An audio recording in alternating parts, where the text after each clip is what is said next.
Hello everyone. Today we are playing Mutants in the Dark, in the Night.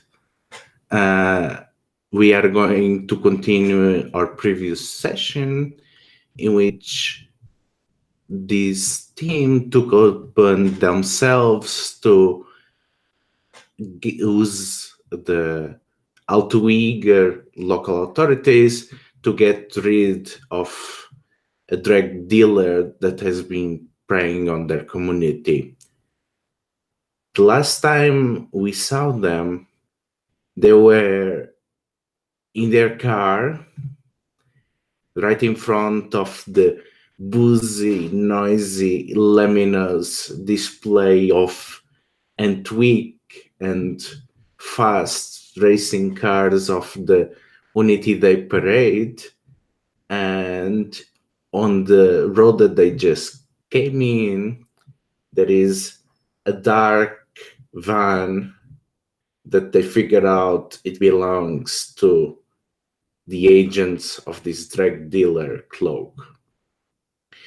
We get to the inside of this car, and inside of that we see driving, which seems to be an androgynous figure that seems to have half serpentine features, and instead of legs has a coiled tail of some sort that even in the dim light of the dashboard it shines. And next to them is a bulky one-horned rhinoceros man, and behind them you can hear the murmur of more people, and they chat to each other.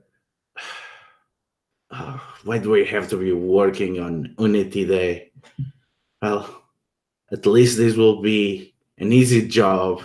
We just need to put the fear of the genome on those folks from apartment block 18. And that's when all hell breaks loose. So now we get to our 4 mutants, and we see what they are doing in their car. So Kyle, why don't you introduce ourselves and set up the scene? I'm Kyle, he, him. I'm playing Flint, she, her.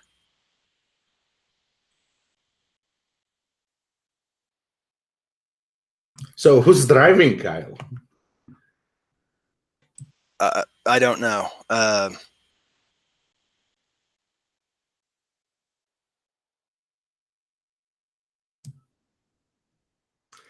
Whose car is this anyway? I thought it was... I think it was Grace's car?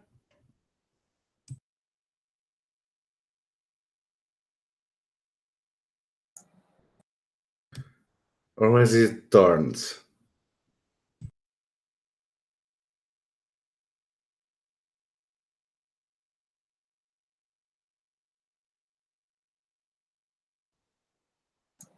To be clear, is this a recap or like a fresh scene?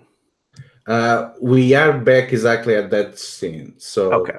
It's the 4 of you inside of the car. The parade is blocking the way. There is this van full of cloaks guns right behind. So we get to see what the 4 of you are doing inside the car and how do you deal with this situation. Okay, are they following us? Are we following them? They are following you, and they are blocking the path that you just came in. So I think this may have been the car of my friend James, who's a street racer. Is that the car that we used? I think we did say that. Yeah. So it's great that he's driving, right? Yeah, I think that maybe I don't think James went with us for this one, since it's the four of us in this car. So we probably like see like his face on like a dashboard like video chat monitor, and I like just close it, and he's looking very nervous. I'm like, don't worry about it, and end the call. Okay, what music did Gray put on the radio? Oh, good question. Yeah, what is some good heist music that Gray would like? I think that James had on something like Pitbull or something like that. But wow, what does Gray listen to on a heist? Yeah, I think it would almost be something like opera music or something. She's kind of upper crust in that way. Yeah, I do think it's just classic music. Some like symphonic kind of stuff. So as the soprano rises her pitch, we see Jack turning on his seat. So we see Jack preparing to wreck. Preparing to wreck. Yeah. So we've obviously seen these guys, this other van, like do a U-turn or somehow block the road behind us. So okay.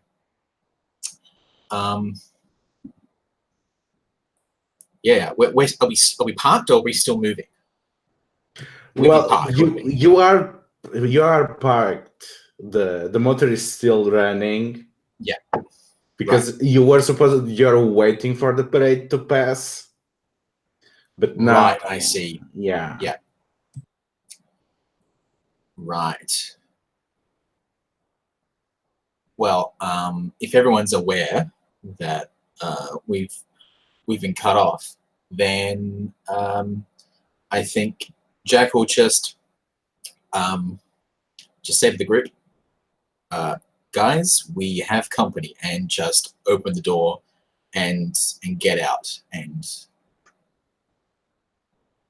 I think he'll probably just stand next to the car, waiting for something to come out of this van that's clearly like doing something dodgy. James is not going to be happy to hear about this. I'll try and keep the car intact.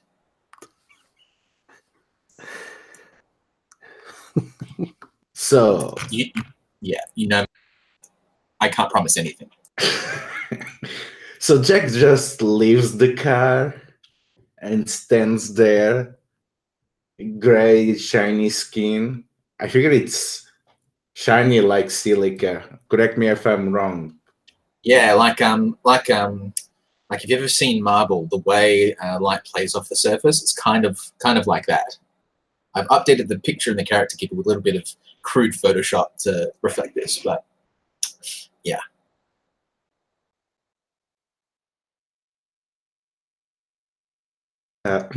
So he stands there alone, and the back doors of the van open, and we see a bulky, furry, it looks like almost like an old movie werewolf lives, and next to them seems to be a small toad-like tiny figure of undetermined presentation, and the werewolf just crosses his arms while the little toad creature boggles their eyes at Jack like, "Whoa, what are you trying to do? Wait, we should be the ones intimidating. Why does he have control of the scene?" So I just begin to stare unconscious, just like, Yeah. Are you sure you're ready for this? Yeah, basically that. They know that there is more people inside, and they are kind of surprised that only one is coming out. So yeah. Now, Thorn, what about the little toad guy is familiar to you when you think about Vaughn, the thief that you crossed paths with?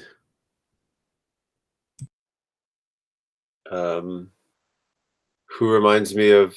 What about the toad reminds me of Vaughn, the street thief? Well, Vaughn, the street thief, is my rival. Maybe it is Vaughn.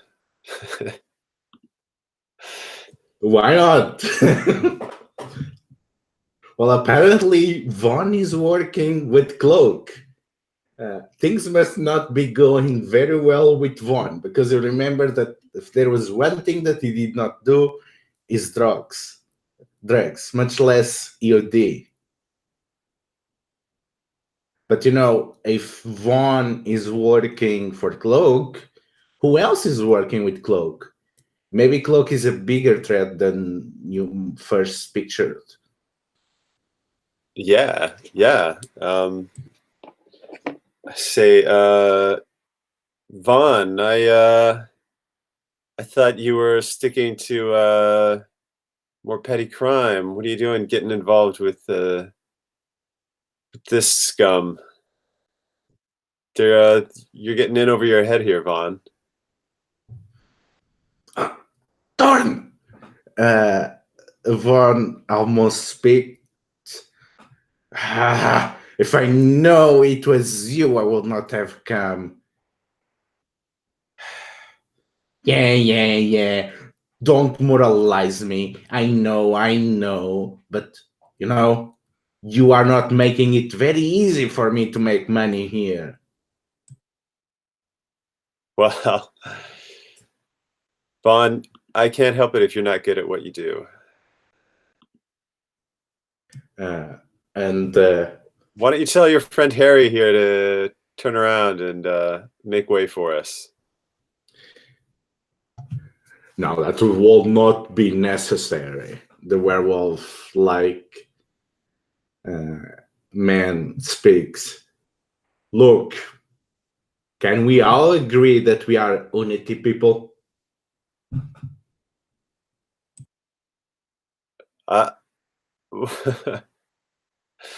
What's the issue? Why are you blocking our way? Cut the crap. The boss knows that you've been talking with cops, and he's very afraid that if the cops are snooping around, they're gonna spoil everything for us. And you will not like to do that, will you? Well, first of all, the cops raided my apartment block. So, I can't control who in apartment block 18 is speaking to the cops when the cops come knocking down our door and busting into people's apartments, can I? What are you doing to keep the cops away? Making example. Maybe we need to make one other example. And then Vaughn speaks up, yeah, trash your face, so that they know what happens to snitches, so that everyone's in unity knows. And it seems like the werewolf is not happy entirely with this, but then he turns to you and frowns, playing it up.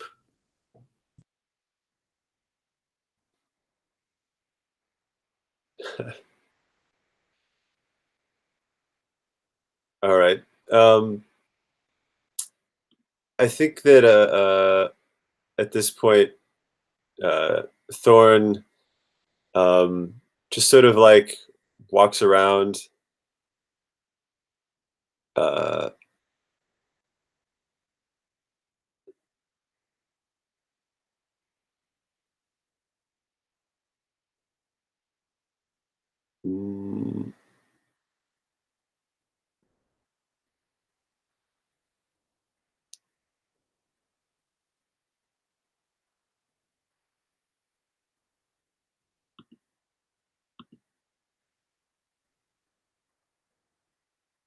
walks around my character, around Jay.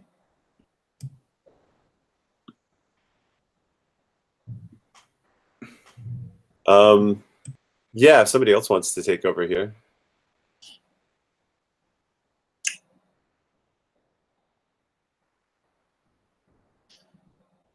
Well, Jay's just going to continue standing there. I think he's going to wait for more feedback from the group before like engaging.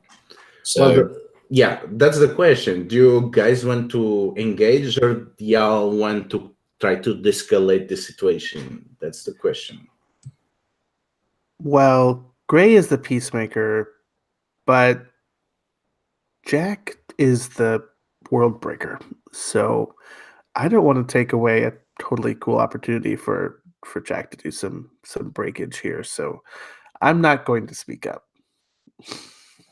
So if after looking back towards, like glancing back inside the car, I think Jay will just sort of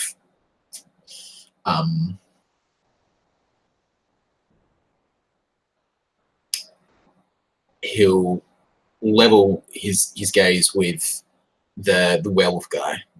Do we know this guy's name? Who?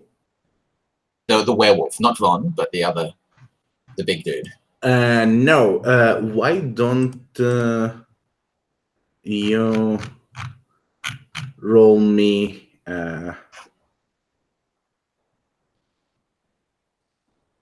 consort roll at Consort? yeah, at risky. Okay, so I don't have any points in consort, so I'm rolling what dice? One die? Yeah, if you don't use stress or ask Not for for a this. devil's bargain.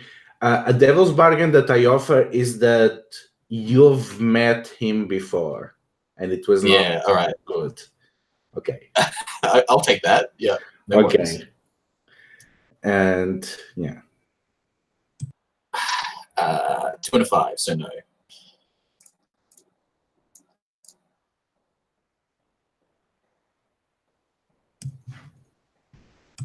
So you don't know So I his. don't know this guy. No, you don't know his name, but you know that he used it to run with another owl, another group of mutant protectors like yourselves. Right. And you don't know exactly what happened with them. You remember before you were the only active owl in Unity that there was a lot of arguments and he was pretty vocal, but you know that he is an imp. He's someone that is not only a mutant, he actually has powers. Right. Okay, cool.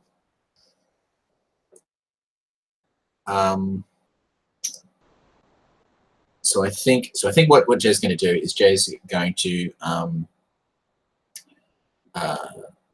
lock eyes with the big guy and say, I think we'd rather show Cloak what happens when someone starts preying on their own.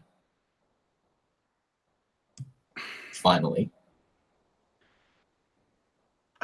The furry guy, he closes his eyes. Why did you have to say this? Cannot let this go now. And he just moves, looming over you, and tries to shove you aside. First thing Jesse tries to do is just a token shove, not to harm you, to see how you respond. So I would like to try and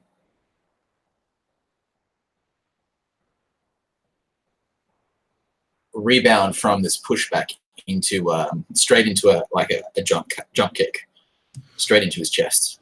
Okay, go for it. Go for a risky. This would be skirmish. Skirmish, yeah, definitely. Do you have a devil's bargain? I do a devil's bargain is that someone in the car reacts. Okay. Yeah, why not? Let's do that. So now I'm rolling the 2 that I have in skirmish. 1 extra for the Devil's Bargain, and I can spend stress to... can anyone help me in this situation? Yes, anyone that wants to tussle. It's easier if it is Thorn, but anyone else can help.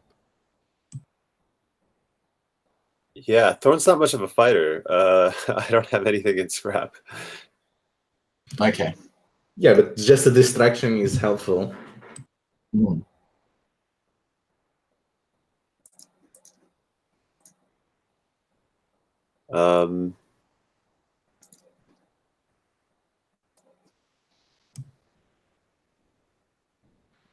Just say if you want to spend the stress or not. Yeah, I don't have a problem with that. I could spend some stress. Okay, so that's an extra dice. All right, cool. We'll just try the 4 for now.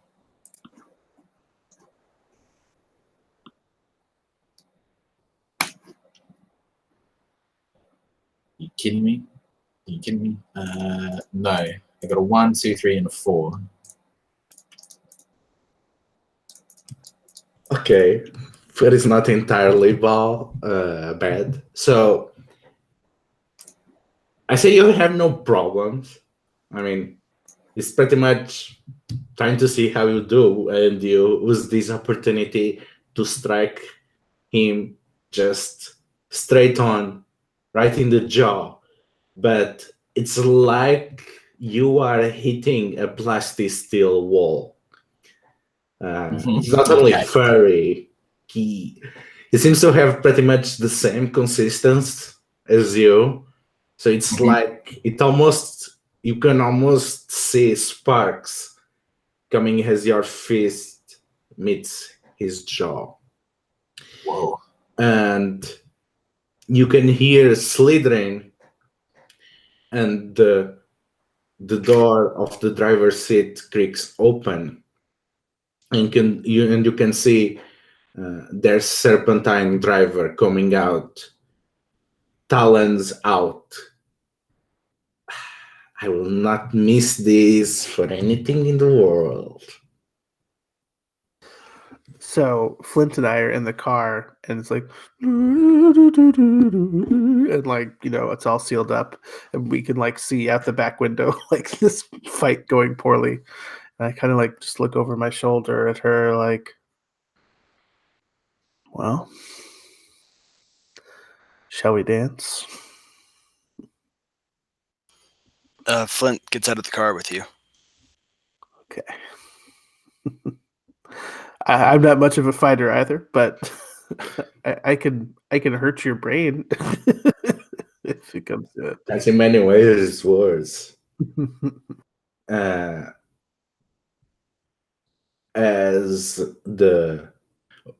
So Vor scurries behind the serpentine criminal,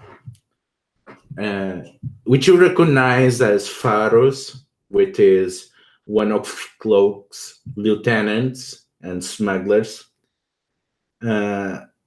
So Vor puts himself behind, and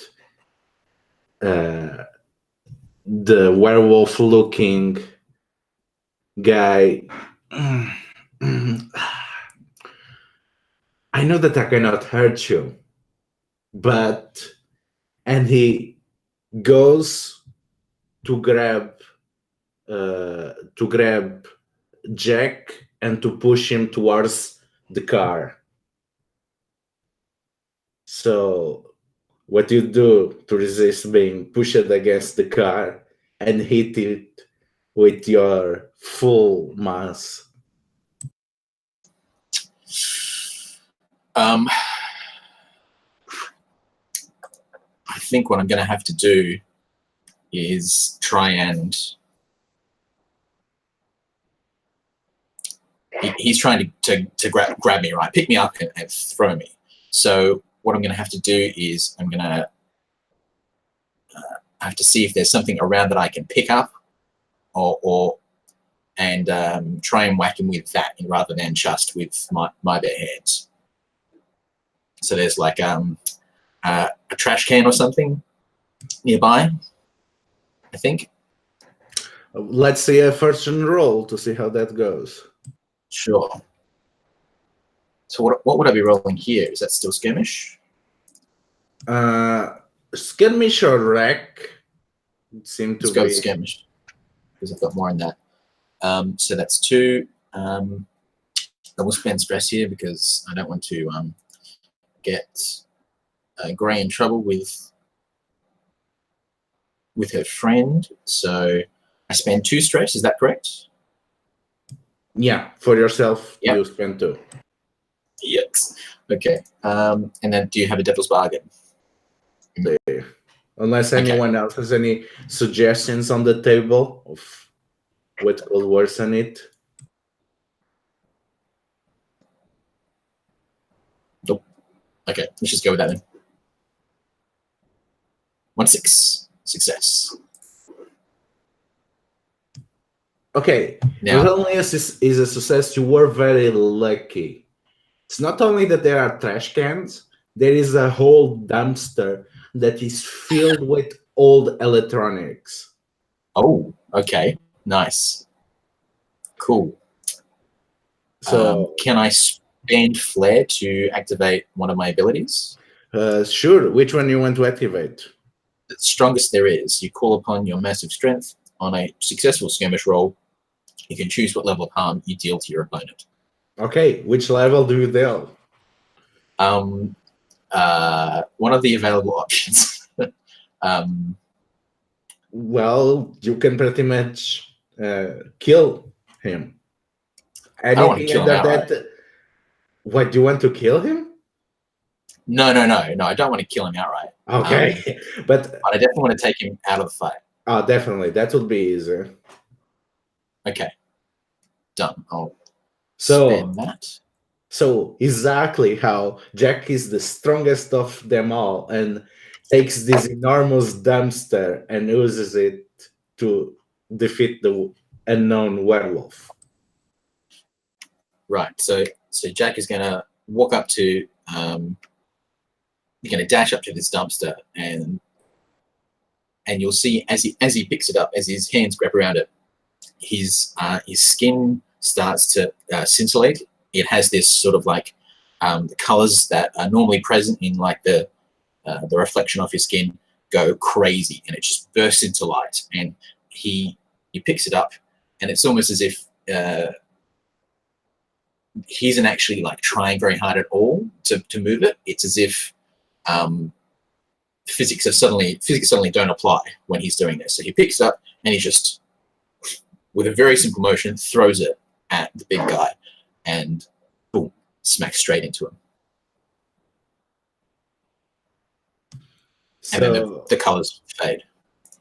As that happens, the fighter seems to be losing the will to fight, and the slits on his eyes, they narrow, and he tilts gently towards the direction of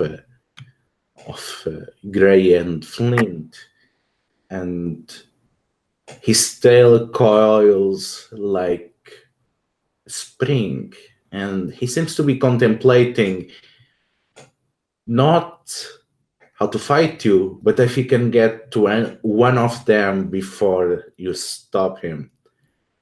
And Vaughn seems to be getting increasing nervous at that, and he appeals to Thorn. Really, Thorn? This is insane. You cannot just go wrecking up people. That's not your style, for all your flaws. Cannot be happy with this. He tries to appeal to you. Vaughn, you're insane. You're blocking us in. You're harassing us. Turn around and get the hell out of here. Fathers whispers, "You know we cannot do that. You know the boss talked us to stop whatever you are doing. You know what will happen to us Don't make our life worse. You're the one who got mixed up with the wrong crowd. It's bad for everybody. Look, if you want our help, then let us help you turn on the boss and get rid of him. He's bad for everybody. Okay. You're not just doing to a random goon. You're doing to one of his lieutenants. So I'm going to say you are doing a desperate. And it's, well, which one plays best? I would say consort, unless you have another suggestion. Sway? Sway. Sway looks great, actually. Yeah, go with Sway. Yeah. So, I'll spend distress to help too. yeah. My devil bargain is that the rhinoceros-like man that is inside is going to pick up his Google's Glass and is going to record this and send it to Cloak. That's my devil's bargain. Yeah, that sounds fine. I'll take that. Okay, cool. So then it sounds like I've got 2 bonus dice in addition to my my sway die. All right, I'm gonna roll those. I see this. Actually, let's see. Yeah, okay. I was gonna see if I could take like a push myself, but if I'm taking the devil's bargain, then I think that's not another option. All right, so let's see. Oh, I think these yellow dice were already mine from before. I'll roll them again. All 4s. Okay, so the virus looks surprised at such a bland offer, but he does not immediately attack or dismisses it. Or at least he gives a knowing glance at Thorn, and he seems to be contemplating something. Maybe the possibilities of what might happen if something was to happen to Cloak. Well, it's Unity Day, so why don't we do something in the spirit of the festival? I mean, especially with such a great car, it would be a waste. And he slithers sideways. How about a race?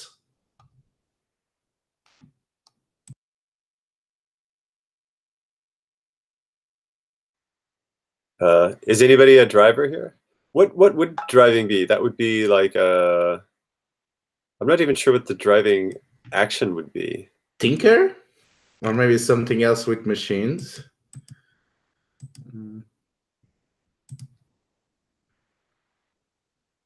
Well, or prowl. It includes moving skillfully. Prowl? Okay, yeah, that sounds reasonable. All right, so then it looks like Flint and Thorn are the best at that. Is this Vaughn that I'm talking to right now? No, it's Faros. Vaughn is carrying away, afraid that what Jack did, because this is way more than he signed it for. Okay, so Pharaoh's is the Snake is dude. the snake guy. All right.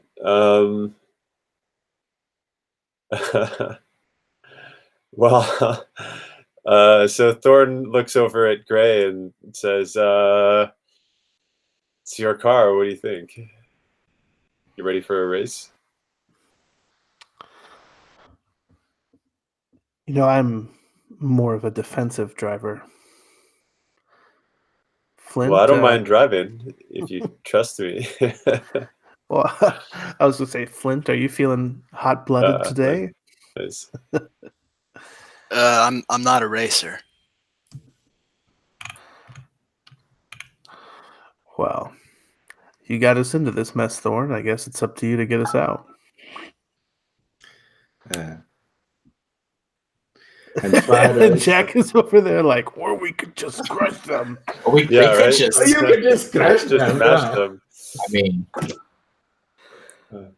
So how about this? If you win, well, just got away from us. We gave our best. If we win, you just go back to your apartment or to the parade or to one of the nightclubs and you enjoy the rest of the night. How about that? Hmm? And then nobody has to spend the night in the clinic. You know what? I don't think this is a gambling, something worth gambling for. We're not going to back down from this. This isn't a game for us.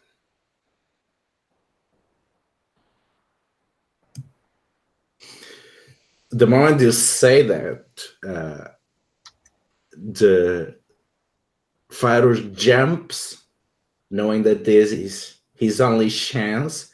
So he springs on his tail and he's racing towards Flint. So, what does anyone do to intercept Faris? I guess I throw a fireball at him. It's a pretty good Yes. way to do it.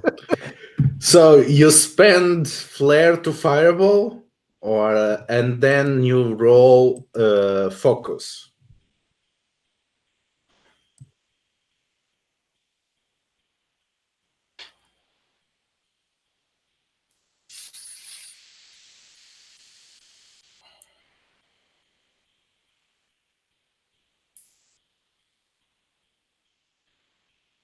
I got a 4. Wait. Yeah, I got a 4, yeah. Remember that you have an extra dice because of the fireball. Yes. Okay. So you have a 4. So you hurl a fireball and you imagine to inflict some nasty second degrees burn on the scaly side of his torso, but he's way too fast and he claws at you. So he's going to give you harm too. So you can roll to resist or to see how much stress you pay to. Yeah, I'll roll to resist. Okay, so I got a 6. oh, good. So you can downgrade it to harm 1. So you just you manage to evade at the last second his towels, and you get only some soft scratches on the arm that you use it to fling the fireball. Okay, so what does someone else do?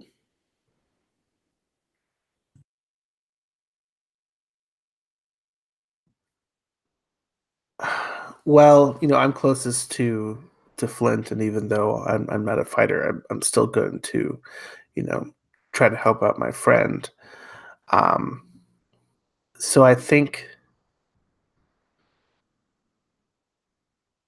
at this point it's sort of devolving into just an all-out brawl, and unfortunately, when the police hear about EMPs getting into a brawl, they tend to escalate things. So I'm going to try to keep things with as least little flared as possible. So I'm just getting down there and trying to put a snake into a half Nelson, as difficult as that probably is, just to try to, break this coiling up a little bit, right, and maybe offer an opening for somebody else.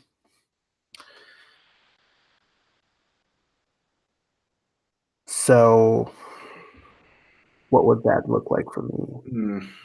Finesse? Finesse, huh?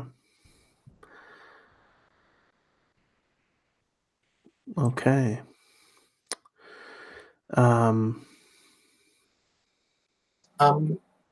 bef- just a question. Did you guys fill out the extra slots that you guys get during character creation? You get the ones from the power sheet, plus I believe it's 3 more. I noticed that myself. I think Yeah. both Flint and Gray get 3 extra pips in their abilities. Yeah, I just noticed now that something is missing. Your power sheet correct. grants you additional. Yes, correct. Well, Yes. hold on. Let me see what those are. Yes. Yeah, it's on the so step 4 is PDF. assigned. Yeah. So page 6 of the PDF, step 4 is assigned reaction points. The power sheets grant you extra stuff anyway. See, I just went with step 4 and skipped the whole power sheet granting. For the chopper, I start with 1 study and 2 command.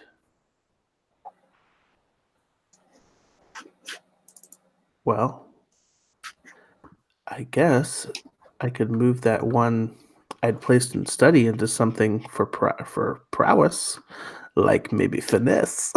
If that's cool with you. Yeah, that's great. Okay, well then at least I'll be rolling with 1 die then.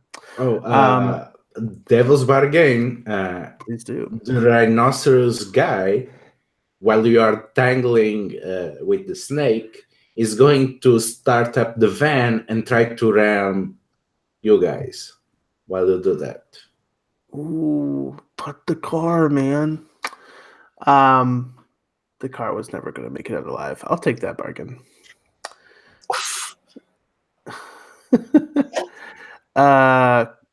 Cool. And then, so that sounds like 2 dice.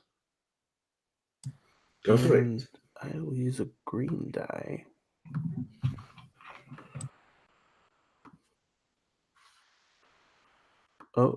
Oh boy. 2. So as you're trying to coil Faris and trap him, he is spasming due to the pain of the flames, and he just claws at you on your arms. So it's going to be harm 2 unless you reduce it. And as that is happening, you can hear the car backing up a bit and starting to accelerate to ram your car and trample as many of you as possible. So who is going to stop the car somehow? Oh, it's definitely going to be me. So hold on, sorry. So Faris is like rolling up against the car, is that right? And they're going to try and push out of the way. Oh, Michael needs to do a resist roll. Yeah.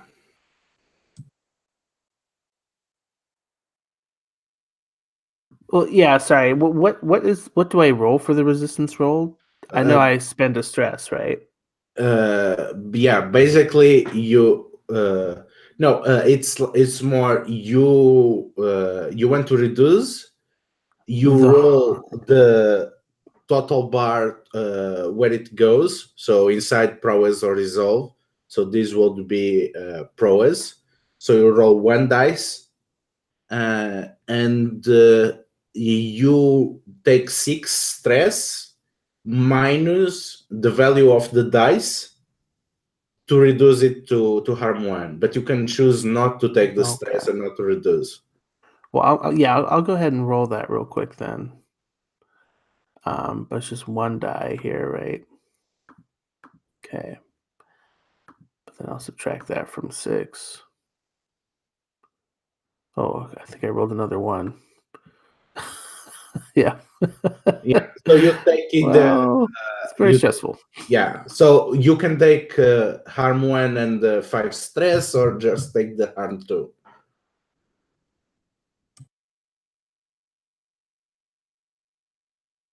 And when I get to harm 3, it's bad, right? I'm going to go with the 5 stress and the 1 harm. Okay. The car is going to try to sandwich you between the two cars. So what do you guys do?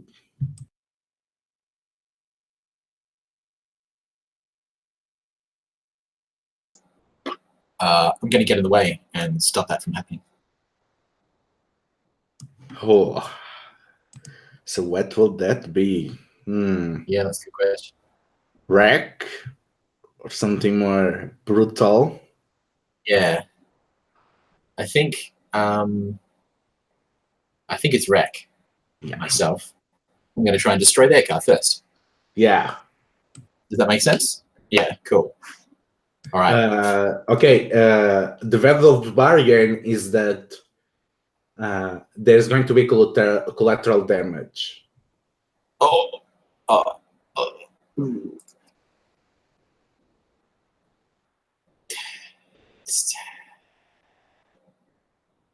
Well, really want to spend any more stress. instead of the option would be to spend stress or take devil's bargain, right? No, I believe you can do both. But I'm already at 5 out of 9 gone, so I don't really want to spend any more up until we get closer to the resolution of this. Well, adventure. someone can help that.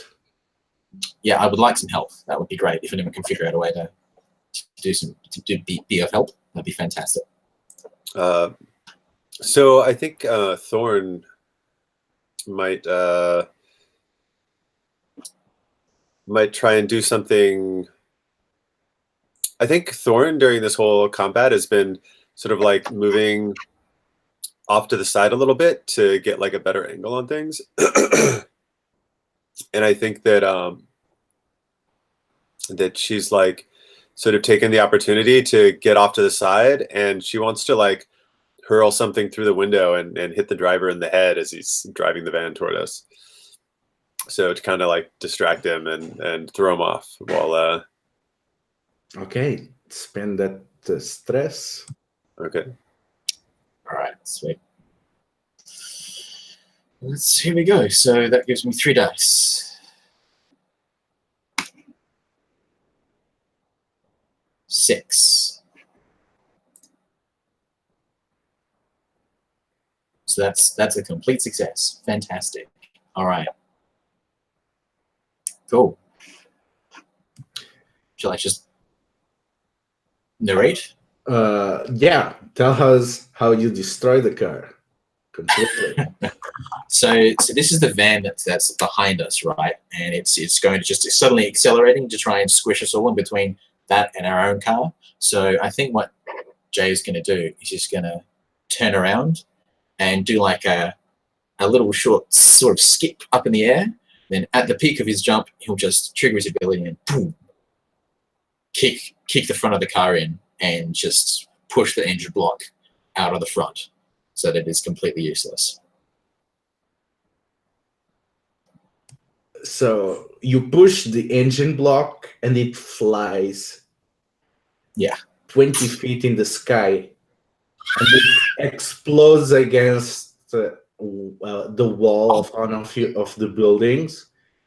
And suddenly the building starts on fire. The alarms go off. You can hear the screams as the people in the parade go in panic. Yeah. Great. All right. Shit. Also, now you are stuck on foot because you have a wrecked van that you cannot eat. Oh no. Car. Ludo. Sorry, Ludo. You cut out for me for a bit there. Okay. So, and now you are by foot because you have a van that is not going anywhere, blocking your path back. Well, unless I further activate my abilities and pick up that van and move it off to the side. Yeah. So I could do that. That would be bringing down the house.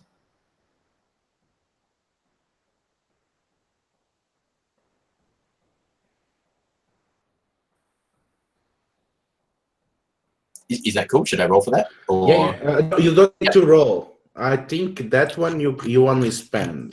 Let me just check. So, yep, cool. Yeah, I think you just spend. Yeah. Mhm. So Cool. you completely, the wreck that was there, you just spatter it on the side. You see the rhinoceros driver darting in panic and starting to run away. Vaughn is long gone. And all you have is Faurus that he still has some fight on him. And if you stay here long enough, people are going to come. So what do you do? I will suggest I will go back to the group and say we need to get out of here. So what do you do about Faurus, especially the two of you that are tangling with him? So Gray and So Flint. Faris, yeah. If no one objects, I will walk up to Faris and just do a rap the knuckles on the head if I can. Well, I'm imagining, can I make a request? Can you grab his tail and tie it in a knot? oh, yeah. Sure, that's fine. I'll do that instead. So I'll grab the tail. I'll try it around one of the few remaining street lamps that are around. Okay, so skirmish to beat him up once and for all. All right. I think I'll just do this. Is anyone helping me? Or no? I think I'll just do this with the two that I've got. See how we go. Oh, that's a 6. Cool. Okay. Done. I do it. It's the most stupid thing in the world. Like I'll just grab the tail and I'll just drag, and Fraus will be like trying to claw away. I'm just like, nope, you're coming over here. I'll just tie it in the loop around the nearest thing.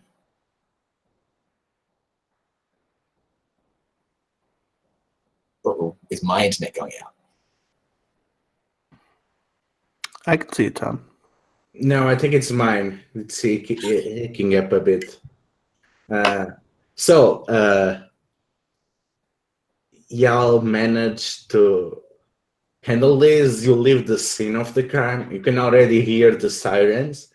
You don't know if it's the fire trucks or are the cops. It's probably the later. And as you are going away, you hear banging in the trunk of the car.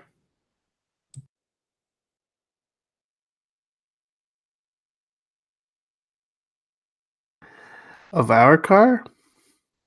Yes. Oh gosh. I think that like there's probably in the back seat like one of those little like armrest things that you can fold down. You can like kind of peek into the trunk a little bit. I'm not sure who's sitting in the back though. Who would do that? Yeah, Thorn's sitting in the back. Thorn like pulls down like part of the like collapsible back seat to see what's going on in the trunk. You see Vaughn's froggy face staring back and says, I have a proposal to you. Yes. I can take you to where Cloak is meeting. Okay. That sounds good. Tell us more. Where is Cloak meeting? Do you know the old Nokia Tower? No. Well, I do, and I can take you there. That's where he has his penthouse. So if you want to get Cloak and do something to him, and he turns to Jack as he says that, I can get you inside his penthouse.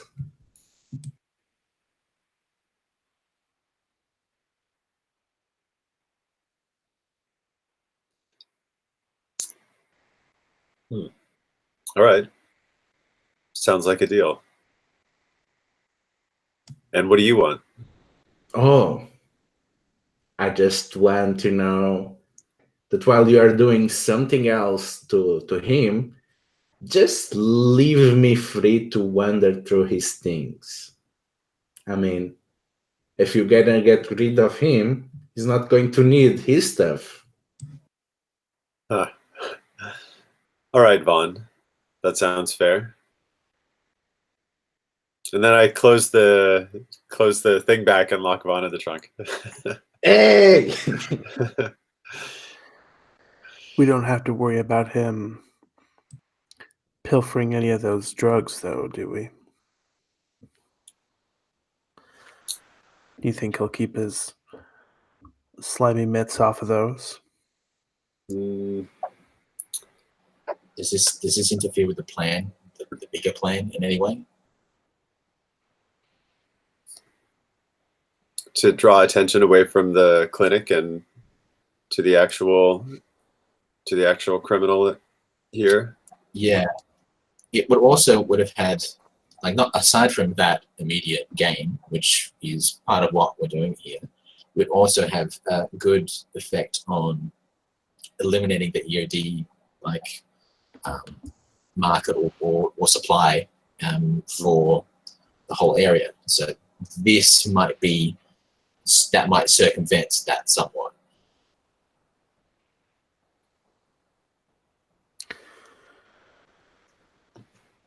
So cost benefit here.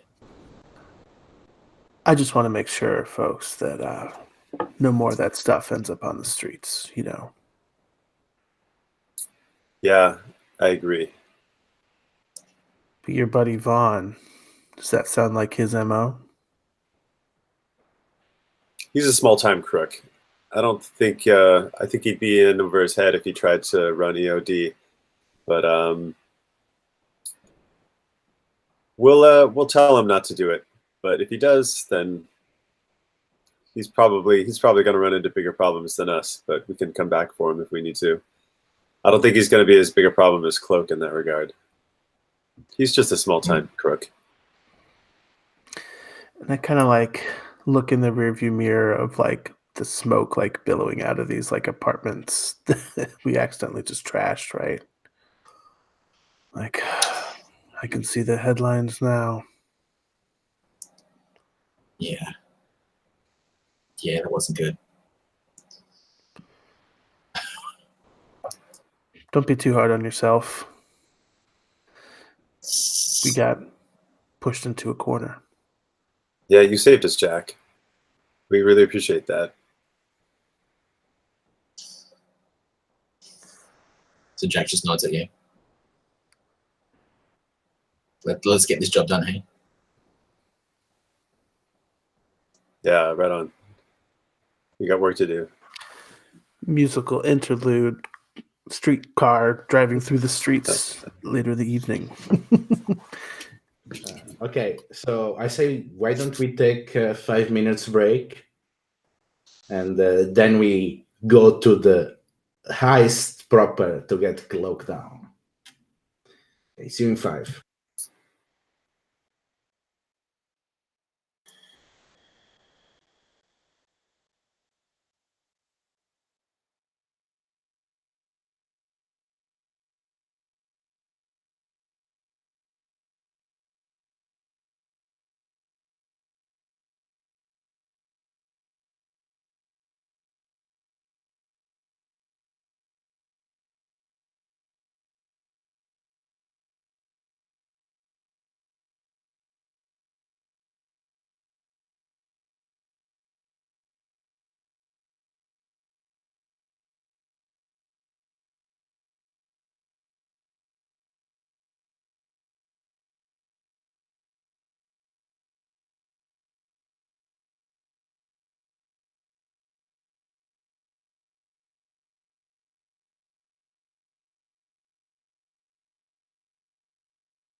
Okay.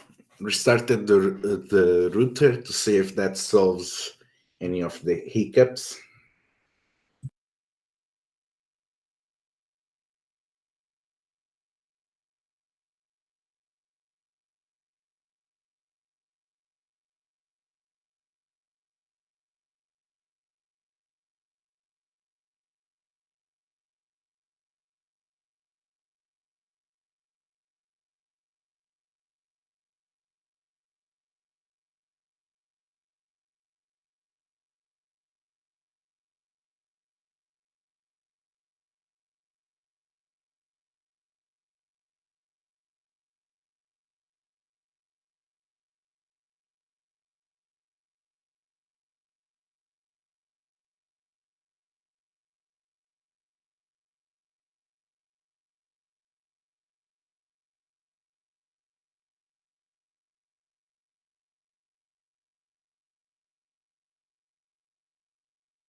Okay.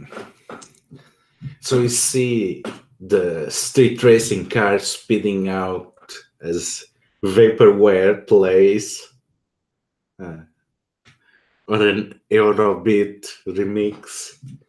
And we see the Nokia Towers. It's very unlike most of the buildings of Unity Heights, because it's not an old apartment block from the boom of construction when new Mount Pleasant was built. And it's not also these ransacked buildings that they made once they declared the Unity mutant safe zone. It's on this awkward time in which they tried to gentrify it. So we have this big gleaming tower with a lot of glass broken, with a lot of solar panels leaking, and this sail-like metal frame bent. So it's clear to say that this project clearly failed. But Kyle, what does Flint know about what she says about Nokia Tower to speaks to the lofty ambitions of the rich people that built it?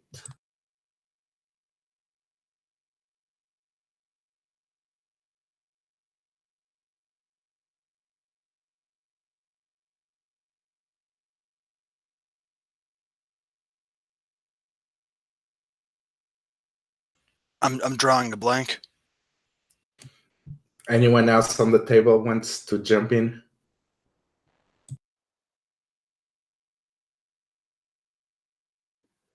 So, oh, sorry, I'll let Walter go. Okay, I'll go first. You can work on come next. So Sure. I think it's got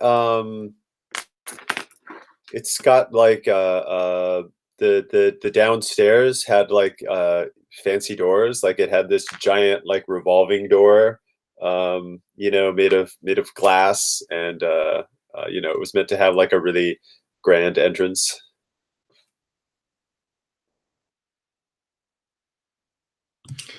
Tom, you want to add anything? I just want to ask a clarifying question. Was this built? This is still in the safe zone, so it was obviously built before it was declared the safe zone itself. Sorry, what? So that we're still inside the mutant safe zone, right? Yes, because this is technically still Unity Highs, but this is Yep. very close to the mountains already. That's why it was Right. gentrified. Sure. So I think the key detail that you would see regarding the lofty ambitions would be all of the trim detail was like gold and has since faded off, and it's sort of not rusted away, but it's either been stripped for material, or it's just been left to like pit and tar and rust. So you park as the lights of the twilight reflect weirdly on the stripped gold, and Vaughn tells you to park on the back, and he's guiding you. The security system is the best. It has very powerful algorithms. It's fully automated. It's Cloak spare no expenses on it, but it only checks the two main elevators and the entrance. But there is something, and he guides you to something that smells horrible. See, this thing was supposed to have its own recycle center that leads to all the maintenance shafts, and people still come here from time to time, and Cloak does not want them to know that he's working here. So he has no electronics, no surveillance, nothing here. And there is an empty shaft that takes all the way to his penthouse. So if you just climb through the recycling center into the maintenance doors and take the empty shaft for maintenance and climb your way to the top, you'll get the jump on it. So as he says that, he tries to run away, but you see everywhere the marks that Vaughn is actually right. People come frequently to this part. People that are taking the municipal responsibilities. So, Gray, you recognize very familiar logos on the tools, on the doors, on everything that are belong to the company that took over the role of public maintenance after the original builders of town bankrupted. Which company it is, and how are they easily recognizable across the town?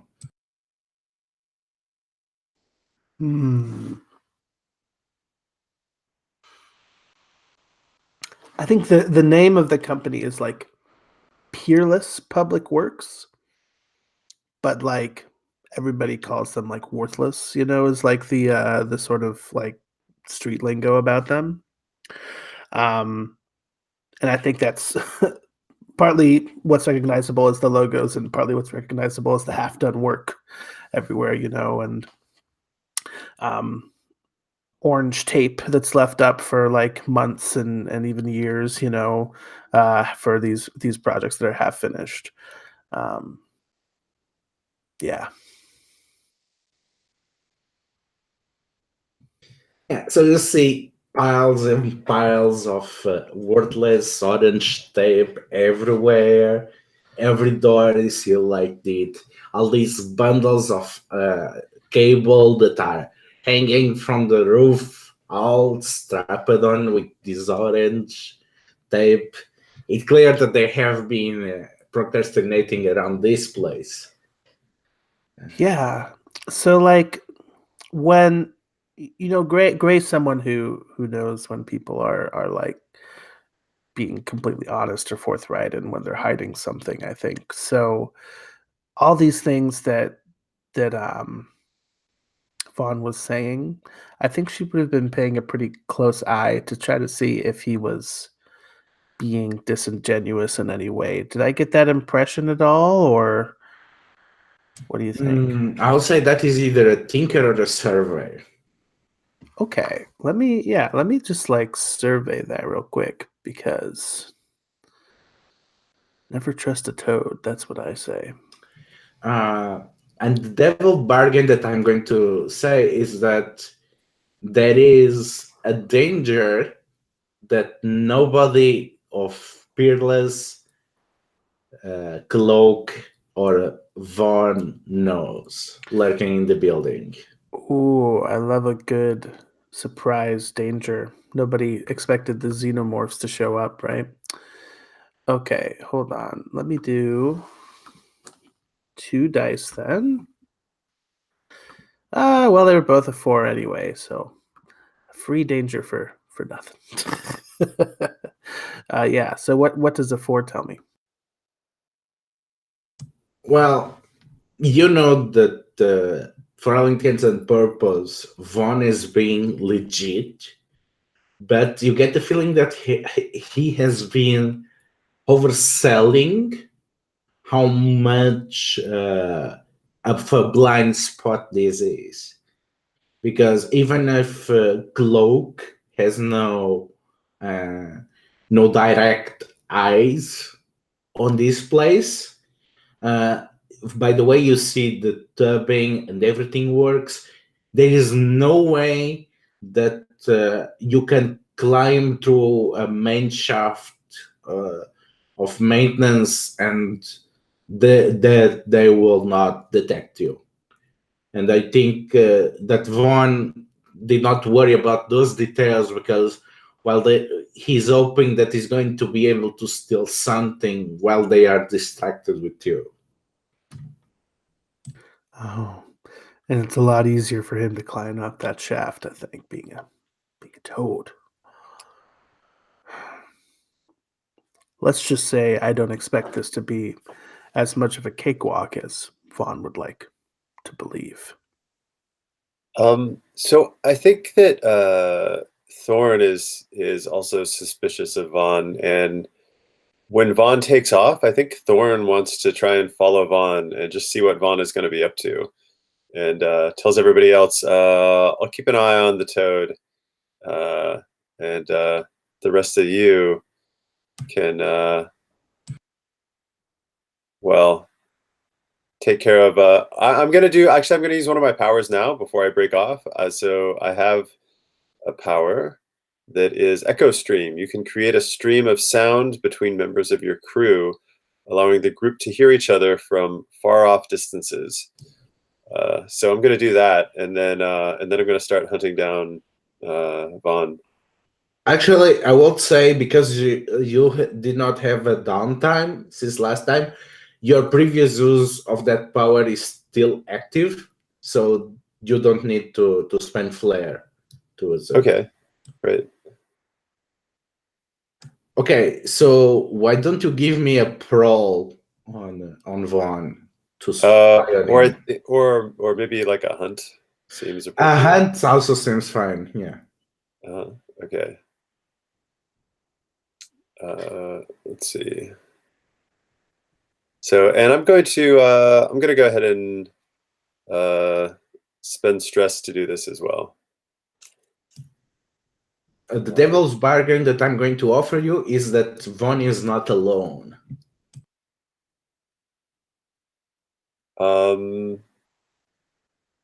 Okay, that's fair. I'll take that instead of spending stress.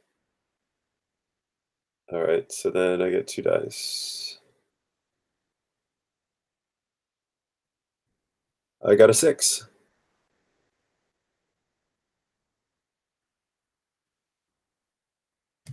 Okay, so you get a good look at Vaughn and you follow him around, and you can see that he's making his way towards the main entrance.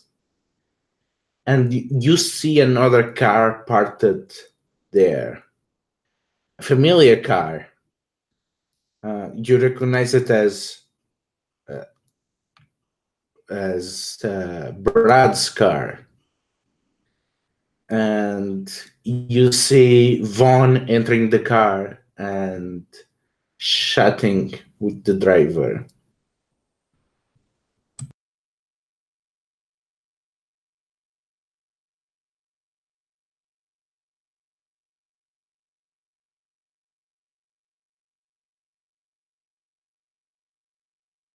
Oh, I was on mute. So Brad is on my sheet as a friend and a human arms dealer. Correct. Okay. Because you got a success, it's a friend that he's meeting with, not an enemy. Let's see. So, all right. Well, that's interesting because you know, I think of Brad as my friend, but as Vaughn as my rival. So I'm really curious to see why the two of them are together. I didn't even know that they knew each other. So this is interesting. So yeah, I think I'm gonna like try and sneak up on them and listen in. I have a mutant power to let's see. I can lose my ability to become or use my power to become inaudible. So every sound within a few feet of me is nullified. So yeah, so I think I would do that to like sneak up on them. And I might even use it since everything within a few feet of me, all the sound is nullified. Like I might even, if I need to, like open the rear door just a little bit because they won't be able to hear the rear door opening if it's within my like little sphere of a couple feet, and so that I can like totally hear what they're saying. Yeah. So you go just in and you can say that Brad is sweating a lot. Look, I did not know that this deal was to Cloak. If I knew, I will not be selling to him anyway, but I want to get out. Why did you call me? You can see Val raising his four-fingered hands. Hey, I also want to get out. And I found your number on the database when I hacked on Cloak's computers. I think you can help me also get out. How do you say, partner? And Brad is like hesitating. Okay, but no more guns. I already got him a pulse rifle. Do you have any idea the trouble the entire unity will be if they discovered it?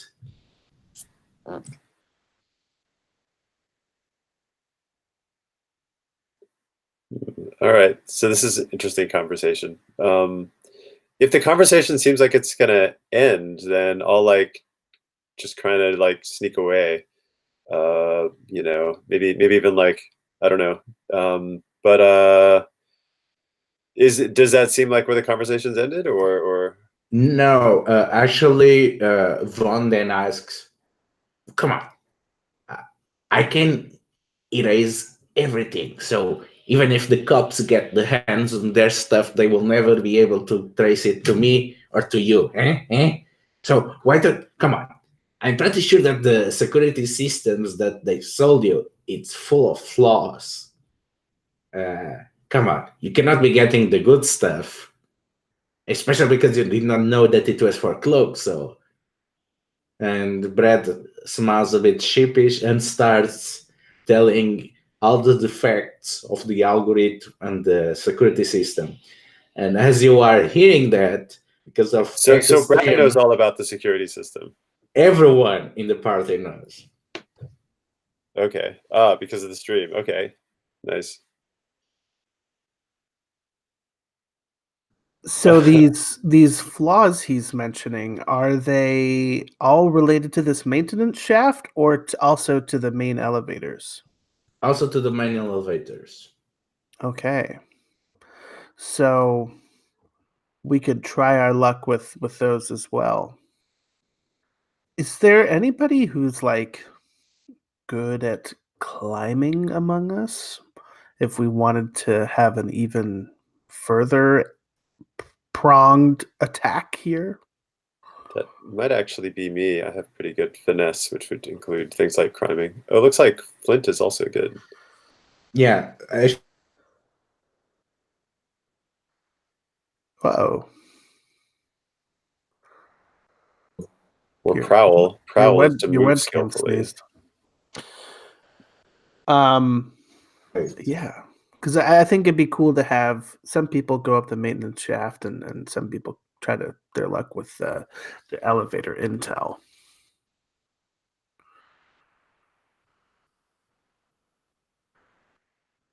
I think I would go to the main elevator, if only to hear the music, of course, you know. But if any brave souls want to dare the maintenance shaft, feel free to speak up.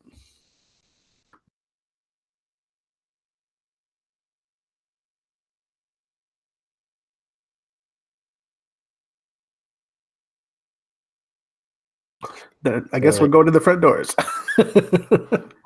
I mean, Jack's not really super useful at doing anything other than getting in the way of other threats. So, I mean, the minute I step on scene, they're going to sort of know something's up. So I could serve as a distraction. That would be a way of assisting to let people, I guess, go and do something else a bit more sneakily. But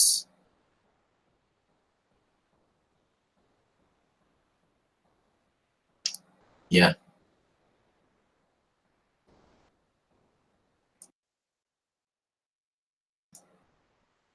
Suppose if we split up in two, you've got Flint and Thorn on the one on the maintenance shaft, and then Gray and myself could go in the front and be like diplomatic, do the diplomatic approach. And when that fails, yes, I mean I've got a point in sway. I've got one market sway.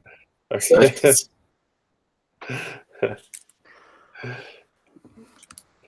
And does that sound good to you folks? Seeing some nods. Sure. So I guess we have like, yeah. So what exactly, when it comes to like faults, how are we taking advantage of those in this elevator? So the main fault seems to be both some angles in which the guns don't shoot, which hopefully you don't get to that point. And the other one is that because the sensor is tied to one elevator and it informs the algorithm across that shaft to activate the security issues, there is a wall that has collapsed on the third floor that allows you to stop on the third floor, go through the roof of the elevator, and then change to the other elevator. And the computer will still be locked on the shaft you initially entered. The timing has to be precise before the sensors on the third floor sense that someone is moving between the elevators. But if you start on the third floor and then jump on the hole through the other shaft and continue from there, you are able to bypass the security. Well, I think that's precisely what you see us attempting to do. Okay, so we have you entering out badass without caring for anything. As you see the camera standing to you, and as you hear the sound of the gun Sorry, platforms train. deploying, the moment you start to hear them warming up, the elevator doors close, you wave goodbye to the guns, and you go to the third floor.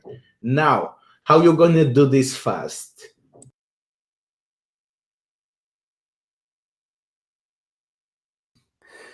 Is it within the realm of human athletic capability? Olympian, yes. Oh, that's not me. Yeah, I right. have to Cross your heart. I could make a shortcut. Yeah, Yeah. So you gotta widen up the hole. yeah. We could. It's hilarious. Literally, I could trigger my what's it called? Bring down the house and just do a jump and jump straight through, and make a hole up to the next floor. Okay. I'll hold on tight. You're gonna make the hole. That's not the problem. The thing is, a lot of these are supporting supporting walls, load-bearing columns, and again, you're trying not to activate the sensors. So I'm gonna say you need to make a focus check to see how precise you are with your powers. And because of all the information that you guys gathered, I would say that you are going from a pretty safe position. Oh, okay, that's good. Like, there's nothing that I can do to like check out the immediate area and sort of say, oh no, that's definitely not a good place to do it. Need to do it over here by doing a survey roll, or is that already? You are already on a controlled position. It's you. Exactly, you yeah. really are already on the best possible situation to try this. All right, so we're doing focus. I'm spending flare. So I'm at 3 out of 6. So I have 1. Sorry, devil's bargain that I can tell you is that Brad and Vaughn learned that you guys are doing this instead of going through the other shaft. You're saying no to that, Michael? That's not a good. Because I mean, I'm dragging you with me on this. That's the thing. Yeah, well, yeah, literally. No, I guess I was thinking more about Thorn. You know, if that would endanger her position or not. You know, because she's in the back of their car. But hey, that's the devil's bargain, right? you gotta figure that out. It's not going to affect me one or another. I'll be fine. Okay. Can you help me in any way?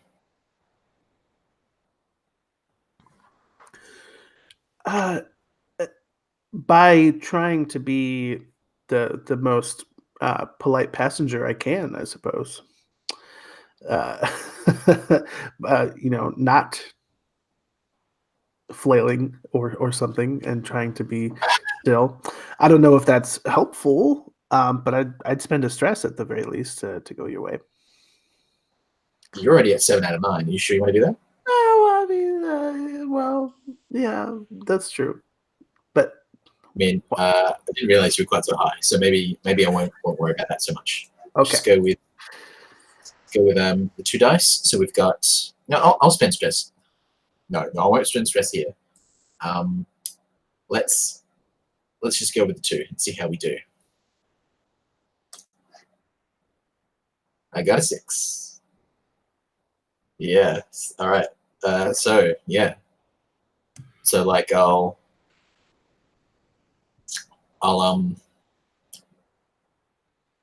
give Gray a bit of a hug and just sort of squat down and then do a big straight up jump and pop up through the ceiling. That's insane. So we see you going to the ceiling and you go all the way out just based on the moment to define gravity, and with a great rumble you go right into the kitchen of the penthouse, and you wreck it place, and you see a very confused Cloak on his hotbed watching television, and he's completely baffled as your superhero land. So we get to the other 2, and we see Thorn that is sitting on the on the rear seat of the car as this just drastic cascade of steel and concrete flying like a bullet towards the top of the tower happens, and Brad is just stunned. What the hell is that? And now it's Vaughn's turn to start sweating. That those idiots, they're gonna ruin everything. They're making a mess of everything. And he goes to leave the car, and Brad shouts, "Hey!" But he does not do anything to stop Vaughn, and Vaughn is out of the car. Okay. So let's see. So they're splitting up. I'm not sure which one I should stick with. I think I'm gonna leave Brad on his own for now, and I think I'm gonna just continue to. I'm gonna like roll under the car and wait for Vaughn to like walk away, and then I'm gonna see if I can like keep following Vaughn, like try and like staying out of the view of Brad's mirrors or whatever, and see if I can like continue to track Vaughn. Yeah, so you are going to do that, and as you do that, Brad starts his car, and he's going to go away.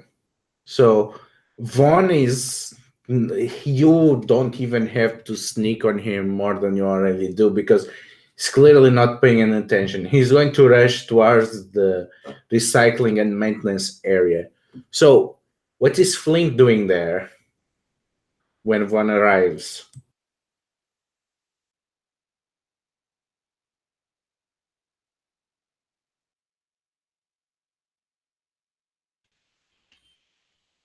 I'm not really sure. Are you already making your way through the shaft, or are you Yes. still waiting? Yeah, I'm making my way over. Okay, so give me a finesse check then.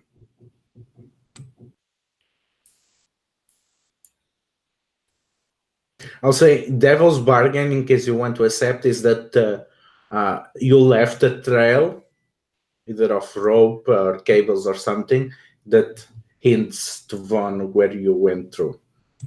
I got a 5. Okay, so you're making your way through the main shaft. It has not been without problems. That's when you hear the just crushing sound as hair moves to where an elevator is to be. And you can hear something tapping on the walls. And it's getting closer. What do you do? I just keep on going as before, and yeah.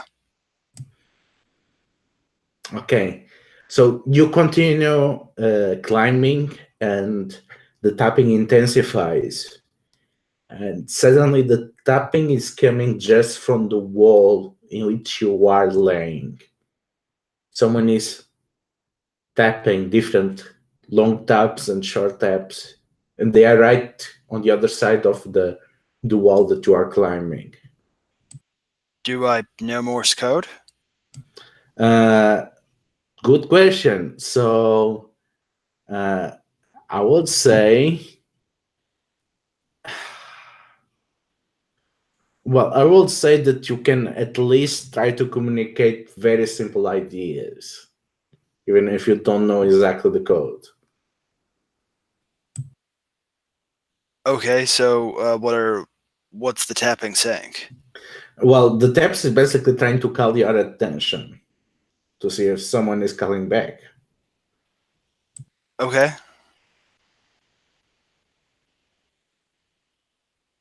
Uh,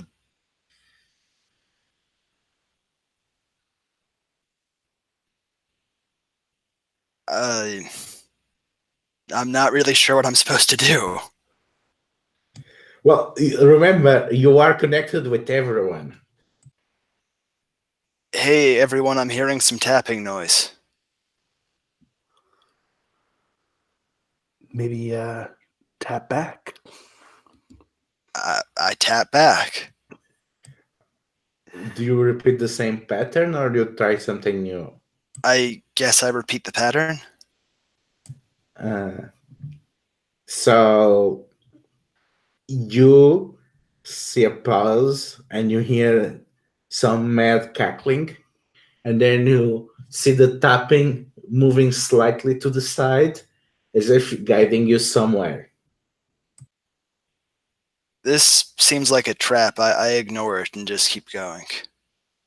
Okay, so you make your way to the top. So we get back to Thorn, that you followed Vaughn inside the shaft, and Vaughn is checking the cables and the stuff that Flint used to climb, and he's like, I don't understand. I think they are up there, and he's trying to peek through the mine shaft. He's not paying attention to you. What do you do?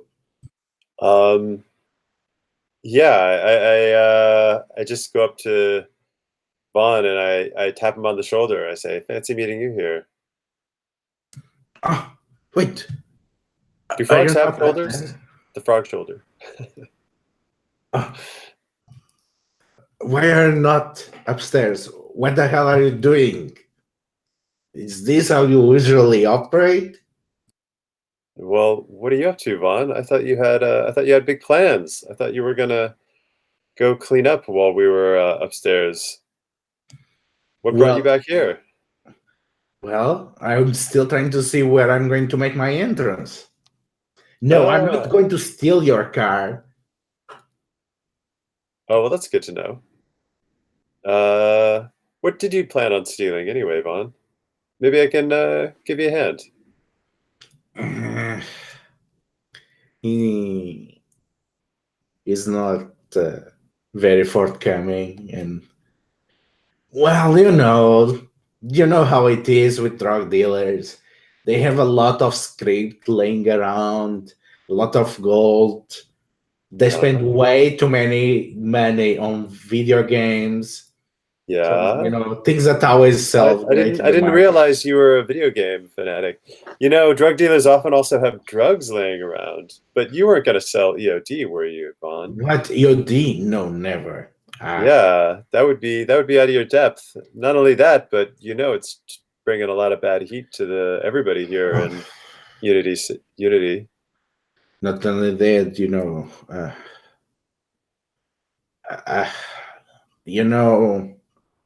2 years ago when the police were coming in and they were killing people that were out in the night, coming from work in the city. Yeah. Yeah. Well, you know how everyone thought that they got my brother. Well, he's like,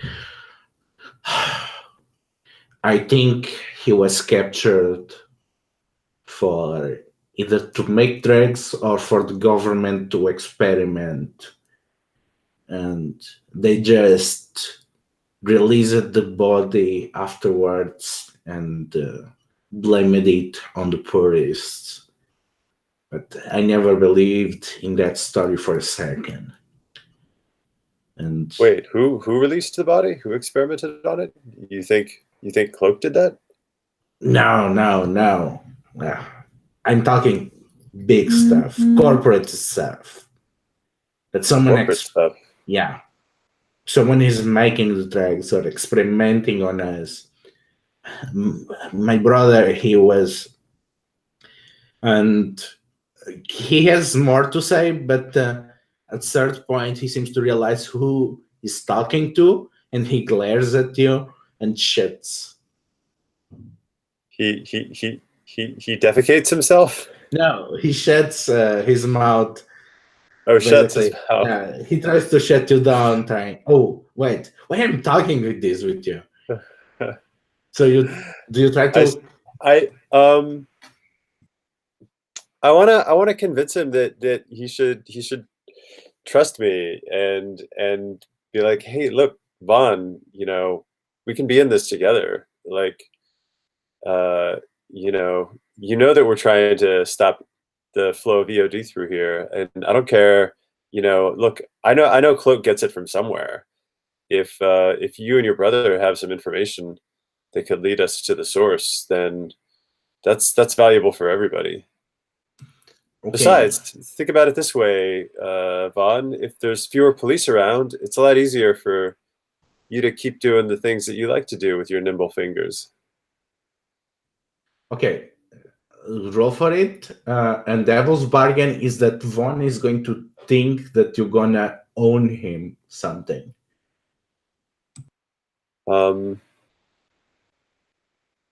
So think that I owe him something.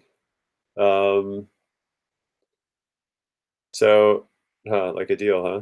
All right. So this is like, all right. Can I do this as like a sway roll? I'll be like manipulating Vaughn basically into doing this. Yeah, I think you can approach this on a consort or sway. Okay. All right. I'll take the devil's bargain. So then I'll get an extra die. So I'll take 2 dice on the right here. And I got a 5. Okay, so Vaughn looks down. Something was wrong with my brother's body. Organs were missing. The body was completely desiccated. That's not Paris style, They like to make the kill the spectacle, not get parts from the body. I came to believe that it was either the government or some corporation that were either doing experiments or used him for drugs. My brother was, like you, an imp. Okay, well, let's look into this. We'll track down what happened to your brother. No, that's not as simple. I have a suspicion that Cloak might have connections, that some of the suppliers or some of the corporate contacts might be related to this. And I need to get my hands into his mainframe. Okay. Yeah, well, we can help you do that as soon as we get Cloak neutralized. I'm counting on you to do that. That's what I want from this.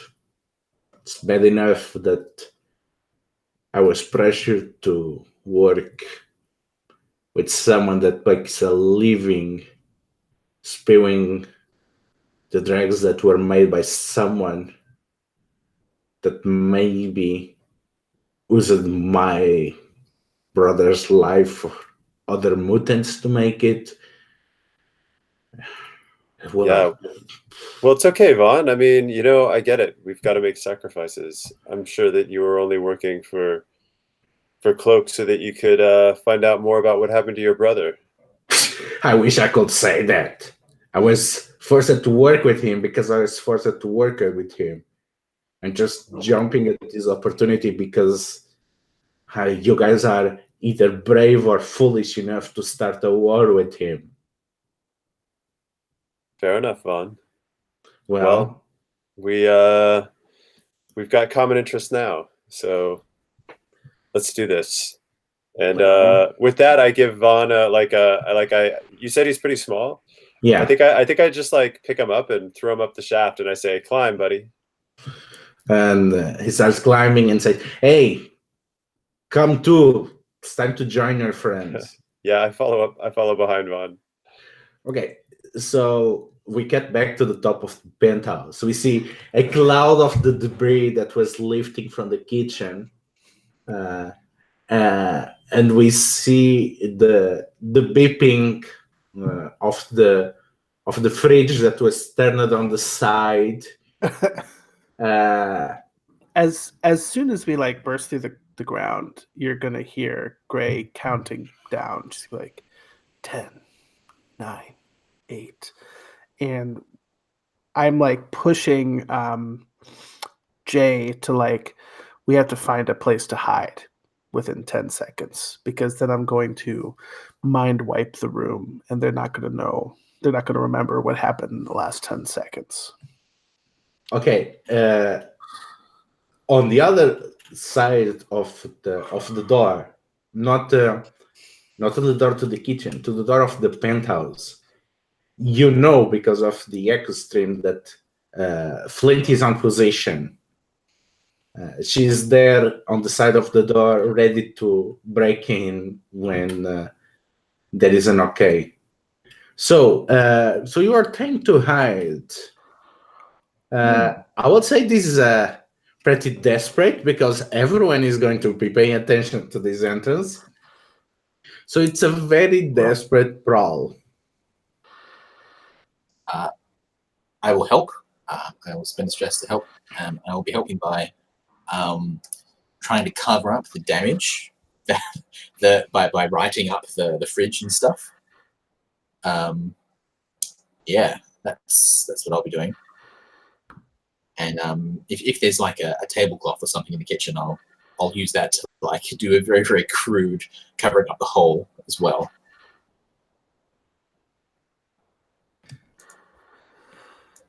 Is there a devil's bargain of any kind? Well, the devil's bargain that I'm willing to offer is that there are innocents in the floor. Like in the penthouse, you mean? Yes. Ooh. Ooh. Yeah, let's do it. I love devil's bargains. This is like, I want to play Blades all the time now. Especially because you're so good at coming up with them, Ludo. Yeah, I'll do that. And that's 7 out of 9 stress. It feels so good to be there. I'm just gonna hang around. So that sounds like 2 dice, I believe. Well, wait, power, bargain, help, 3 dice. Okay. Come on, baby. Okay, a 5.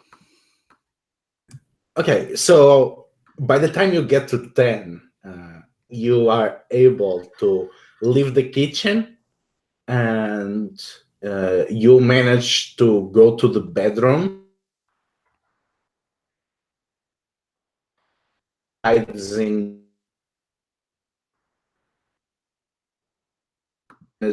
To have, You're roboting for me a little bit.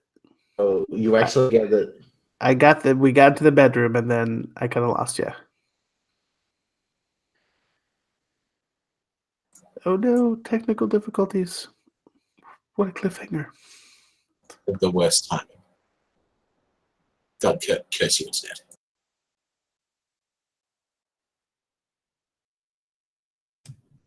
My internet hiccuped again. What That's was cool. the last thing you guys heard? We got into the bedroom and then, yeah. So there is this big walk-in armoire full of expensive clothing, Yes. where you can hide. And there's also space under the bed. I'll go into Go bed. Yeah, because I want to be able to come out in a fur coat. So I'm going to go hide in that armoire.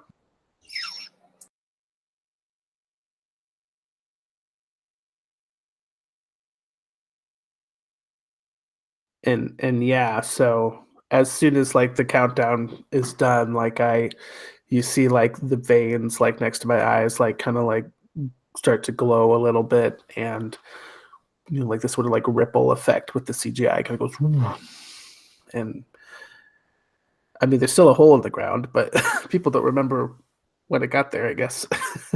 Well, it's a crumbling tower, so and you can hear wet footsteps as two pairs of feet come from the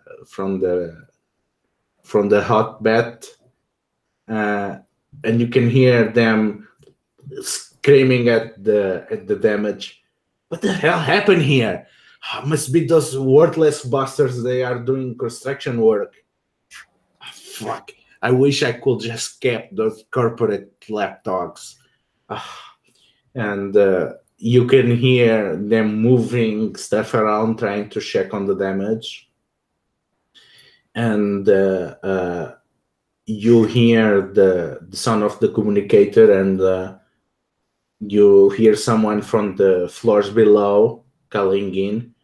Is everything okay, boss? Yeah. Must be some damage. Why don't you go around and check if there is a car outside or anything weird? Because it's a bit strange that they are doing maintenance during the Unity Festival. And as that closes off, you can hear the familiar voice of Cloak. Sweetheart, why don't you go clean yourself and get ready to leave? We might have to evacuate sooner than expected. And you can hear the bedroom door opening.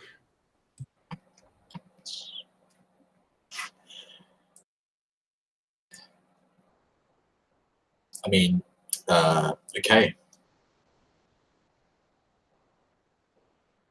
So That's real quick pause. What's our plan? We're all in a position to do something. I know we want to neutralize, quote unquote, this boss here. We want to take him in alive. I imagine we brought something to help us do that. What did we kind of plan to do once we got here? Did we plan? Did we have a chat in the car? I thought the plan was to somehow correlate him to the lab you forged on the Yeah. 13. Yeah. I mean, like specifically this portion of the plan.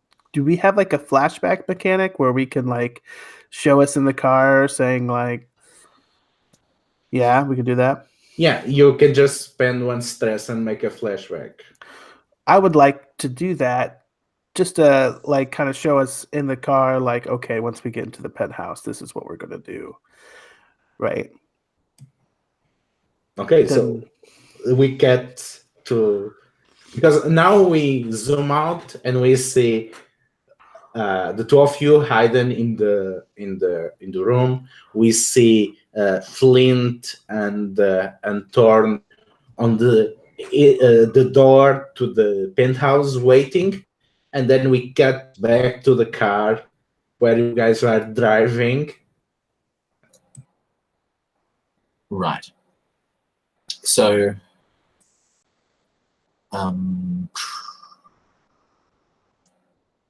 we kind of need to have.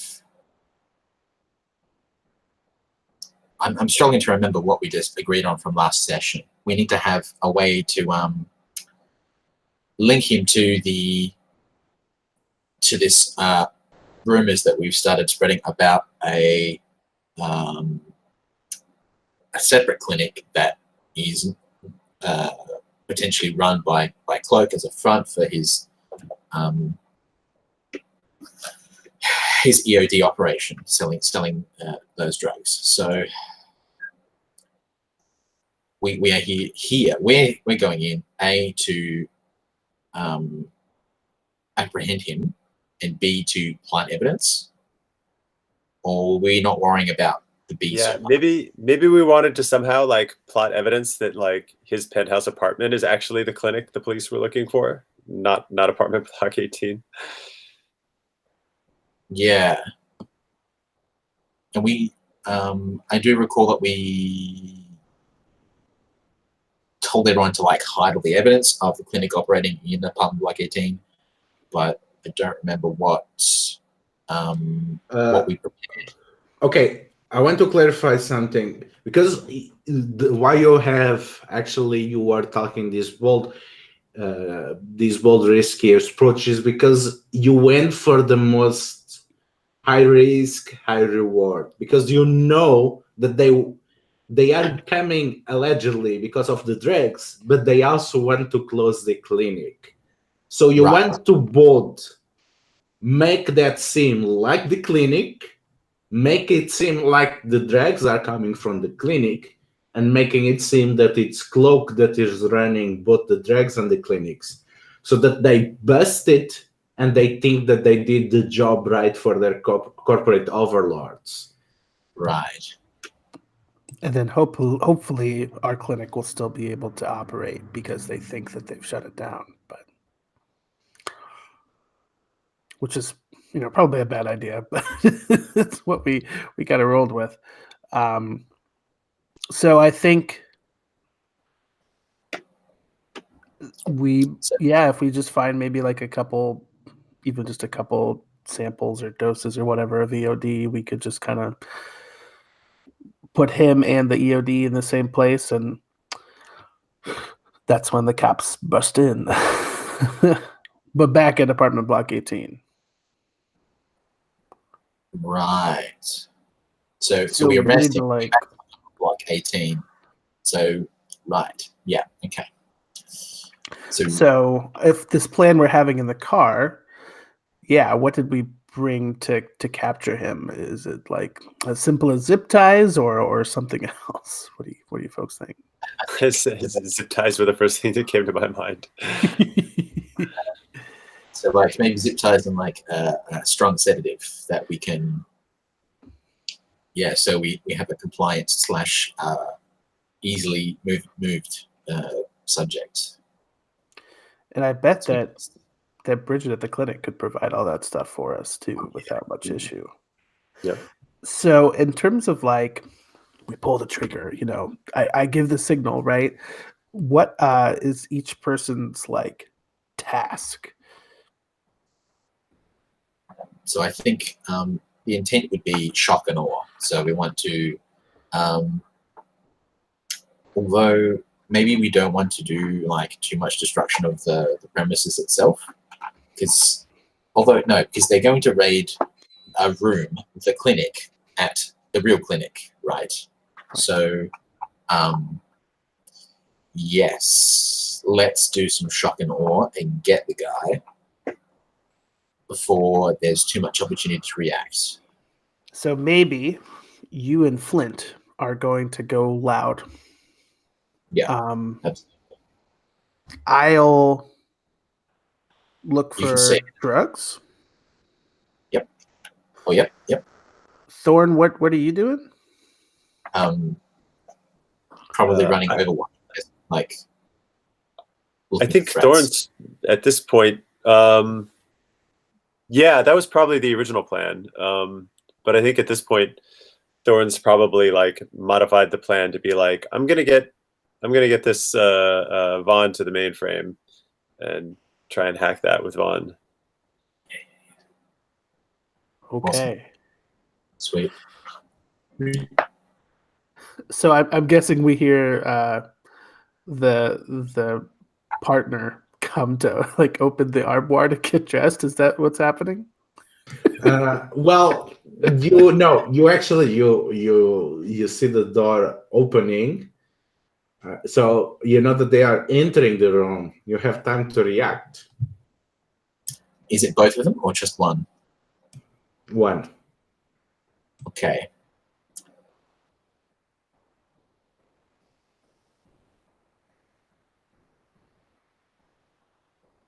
So I think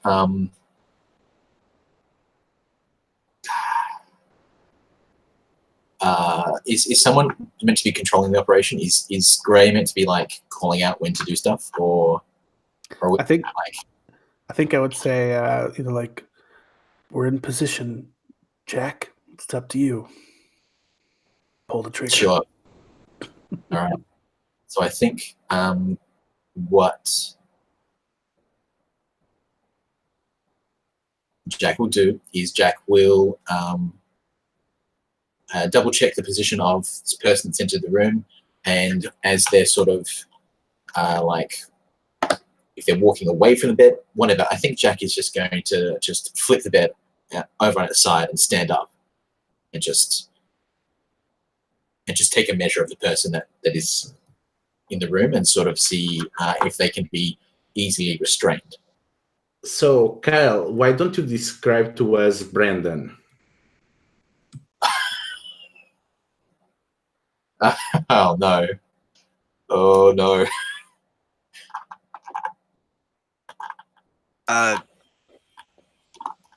I don't. I've got nothing. Anyone? He's So like Brandon- a nightclub owner, right? Sex worker. Oh, Francis is the nightclub owner. So Brandon is so Brandon probably doesn't have any like major signs of mutation. It's probably something relatively minor, like let's just say a whole pigment shift in their skin, like bright like fuchsia skin or something like that. Something that would be kind of exotic for some people. But otherwise, it's just sort of a like long hair, like black hair, down past the shoulders, sort of up in a ponytail.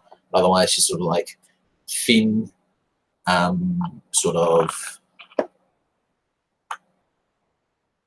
not like super skinny, but like, you know, toned sort of person. Not hypermuscular or anything like that, but yeah, a fit person. So you just startled Brandon, and what do you do? Brandon is just completely froze. He looks like he's ready to scream, but yeah, so far he's so startled that even screaming does not occur to him. So I think we know Brandon. We know Brandon through Flint. So I think that not having realized who it is, Jack is just going to say, or even say, Command, I will say. Command? Yes, Okay. a very important command role. Okay. Do I have a devil's bargain, or can I not do that because I don't have any points in it? No, you always roll at least with one dice.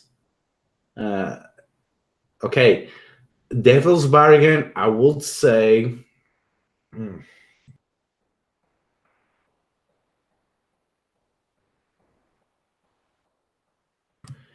I would say devil's bargain. He's wearing his glasses. Oh, yeah, that's not good. Right.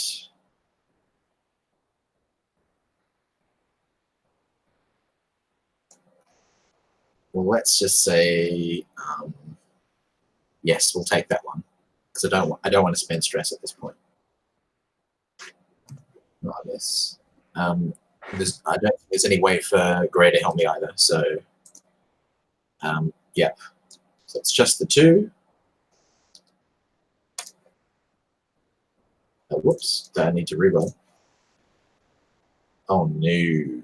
That's double twos.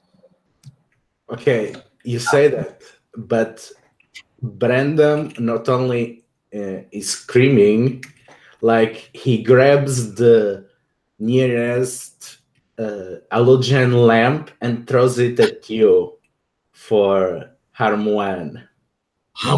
Okay. I'd like to resist that if possible. Okay, prowess resist. Yep. So when I resist with prowess, how many dice am I rolling? On your case, 1. Just one? Mm-hmm. No worries. Nope. I need to actually hit the reroll button. Yeah, wow, a 1. Okay, so it will cost 5 to reduce the harm from 1 to 0. Yeah, how about I don't worry about that. We just Okay. knock off the thing there. Okay. Okay, so yeah, so everyone hears the scream, the sound of an halogen lamp breaking, and the sound of someone quickly inserting some codes on a pad. And the scurry of feet on the floor below. So what does the rest of people do?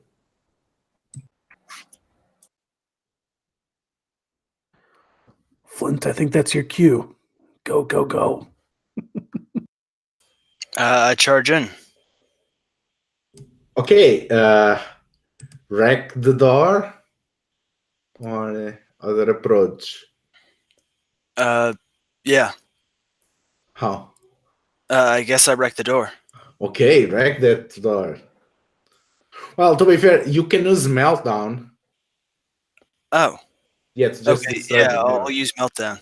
Yeah, so you just destroy the door completely, and Flint and Thorn rush inside, and just in time to see Cloak messing around with the wall.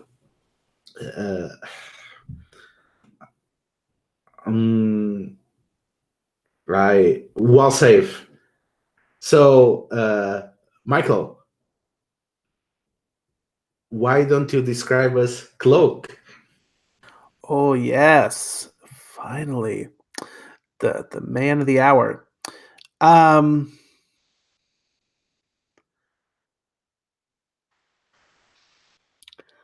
So I think Cloak. I don't know how much we've established about him, but I think he could be a human.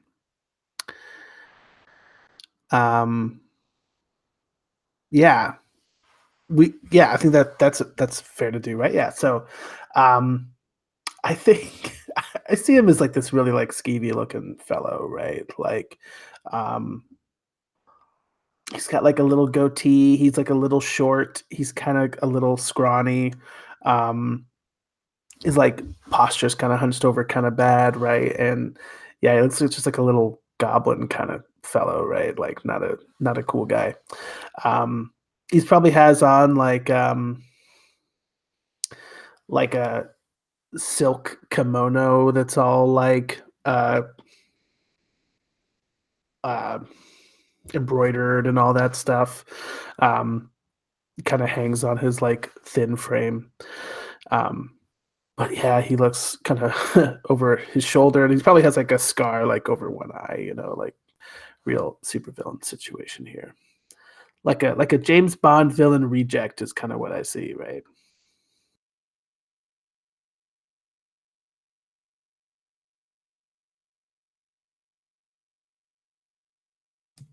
So he's frantically going around the pad, and he stops as the light of the safe goes green. And he's looking at you with pure hatred. So what do you guys do?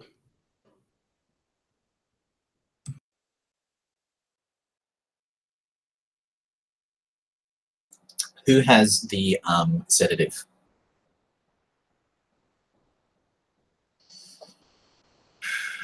It would not be Jay. maybe Thorn has the sedative. Oh yeah. Oh, we just lost. We just lost Cloak. Yes. Cloak disappeared. Yes. Talk about Cloak and Oh God. Well, maybe he's a mutant after all. Yeah. We did talk about EOD maybe being able to give you powers, so. True. Who knows how many Cloak has? Good Lord. All right. Oh, Cloak is back. So I was suggesting, Ludo, you back? So I was suggesting that that maybe Thorn has the sedative. I'm guessing it's like in a syringe, and I think Thorn is gonna like. I mean, I think I was hoping that Thorn would be able to like sneak up on him, but it sounds like that's probably not going to happen. Maybe I'm just gonna. I think Thorn's just gonna have to like, just like lunge for him and try and. No.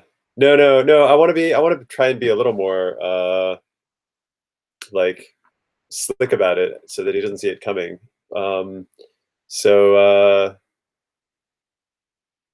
Yeah, I think I'm like yeah, I don't know what. I think we're gonna have to subdue him a little bit first. So so I think I like just kind of like walk to one side of the room to like flank him a little bit, and then like hope that Flint can draw his attention to leave me an opening.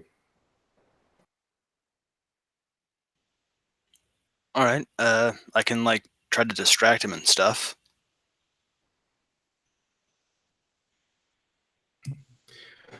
Okay, I would say distract.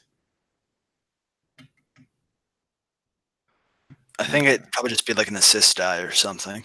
Yeah, probably. I'm gonna say that Thorn is trying to hunt him because he's trying to. He's not exactly. She's not exactly tackling him or engaging him directly. She's trying to set up an opening so that she can jump in. So I'll say that you are hunting him, and that Flint can spend stress to help. Okay. So should I go ahead and make a hunt roll? The devil's bargain that I offer is that because you are slowing down and just not jumping on him, he has time to get whatever he wants from the safe. All right. I think I'll not take that devil's bargain. I'll just spend the stress instead, so I can go quickly and keep him from getting anything from the safe. But he did open it, right? Is that the idea? It turned green? Yeah. It's he put the code so anyone can open the safe. Okay. All right. So I've got 3 dice. I got a 6. Okay. So you imagine position yourself perfectly, and Flint distracts him just enough that for a moment the robe gets loose, and as he goes to tie it back, he exposes his neck. So you have an opportunity to stab him right in the neck with the sedative, with a finesse, without having to fight him. Okay. Do you seize the opportunity? Oh yeah, absolutely. Oh yeah, then finesse him. Okay, another roll. Okay. So let's see. I'm gonna burn some more stress on this one too, so I get an extra die. Devil's bargain. Either because it's old or someone cheated the clinic. The sedative is actually not strong enough to keep him sedated all the way to apartment 18. That's my devil's bargain. Okay, I'll refuse that. I'll just go ahead and spend the stress on this one. So let's see. So I got the good stuff. I made sure I read all the labels. I made sure it had the right expiration date and that the container hadn't been tampered with. I know this is the good stuff. So let's see here. I got another 6. But I'm also like really high on stress now. I'm definitely going to need to engage my vice. Well, congratulations. Cloak falls on your feet. But now you still have 2 problems. You still have Brandon, and you still have the security on the floor below that are still coming to here. So what you do to deal with these two other problems? What do I do? I think I'll let. What does the group do? Yeah. I'll let Gray and Jack handle this one. Well, yeah. So I think that Brandon is Flint's friend. No. Yeah. Yep, correct. Yeah, she is. He is. So I will like just go like they're screaming, and I just sort of like step out of the armoire with a fur coat on and just like kind of shoulder my way past them as they're freaking out because I'm steadily walking towards that safe, trying to get the evidence, do my part. Okay, you open the safe and you find a lot of cash. You find a few packets of drugs. Some of them are sure to be EOD. And you also find, right in the middle, an old pulse rifle from World War III. Whoa. I like how That's you dope. just snuck in the history of World War III occurring there. This is not something that should be on the streets. So I think I'll pick that up and stuff some drugs in my pocket as well. And I think like on the way to the safe, I was kind of like, glanced at Flint and like kind of nodded her towards her distressed friend in the hopes that she would be able to help calm him down,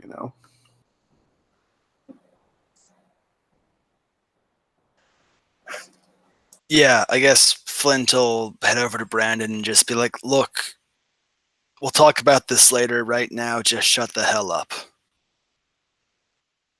And Brandon is,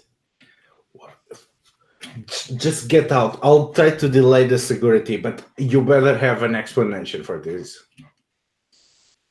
Okay. Okay, so you make your way back. As you pass on the way, you can see Vaughn messing with some computers, and he gives a frog thumbs up. And you get in your car and speed away. So now we're gonna have a montage of the scene that Sergeant Alexis Jackson finds. So why don't we take turns?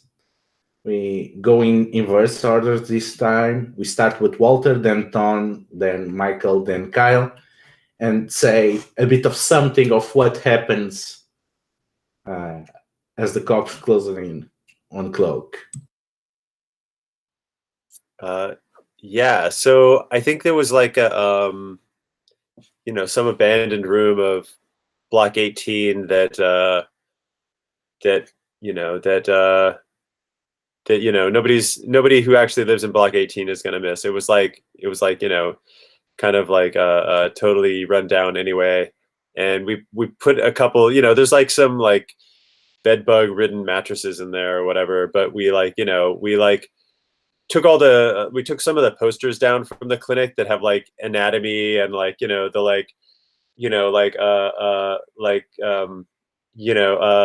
stuff about STDs and like general clinic information stuff, and we kind of put them up on the walls, like with those skeleton models or whatever. Yeah, exactly.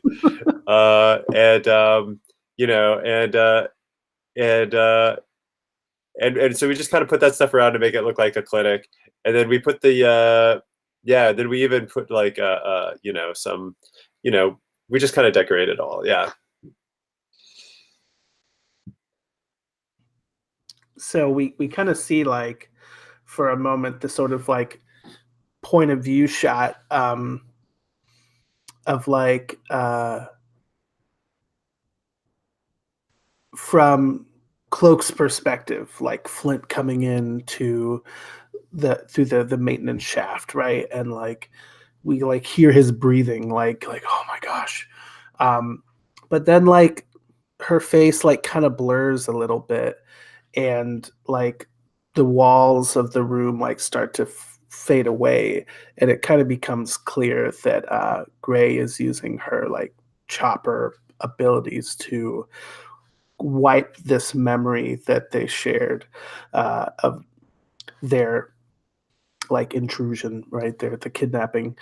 And we see like Cloak kind of come to like in this clinic, still kind of woozy, like, where am I? You know, like, how did I get here? Kind of thing.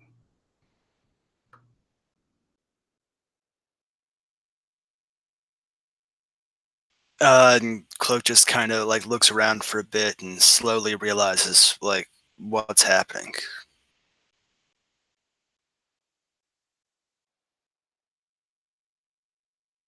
And then I think that's exactly when the sergeant busts the door open, and the team of cops with guns drawn lines up and yells at Cloak to get down and put your hands on your head and read him his rights, etc., etc.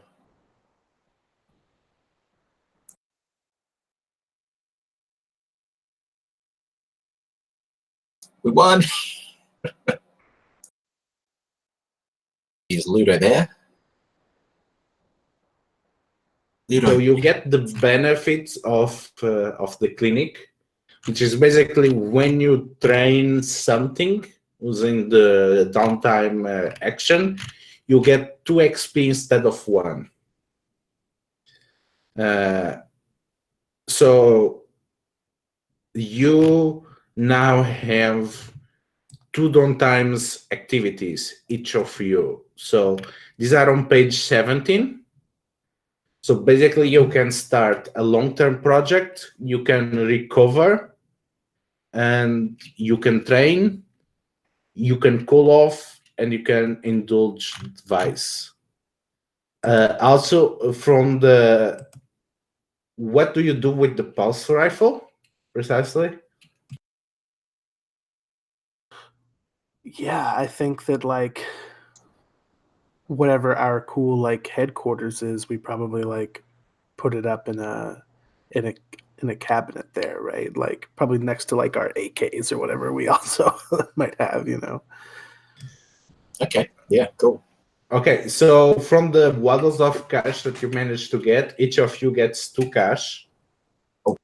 Yeah, that's also part of the payoff. You all have got more if you had put the pulse rifle for other use, but yeah. Okay. Like if we sold it back to Brandon or something like that. Yes. Brandon. But then it will be yeah. around in the streets. So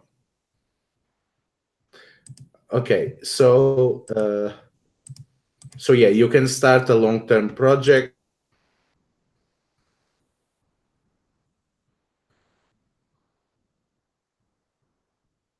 So Thorn definitely needs to recover. Thorn's going to engage her vice, which is tattooing and drawing. So she's gonna like spend a bunch of time like drawing out, all kinds of new images and stuff. Probably stuff that was inspired by the, what happened. But much more like abstract drawings and things about what was going on. Okay, so roll dice equal to your lowest attribute. My lowest attribute. Okay, so yeah, 1. Yeah.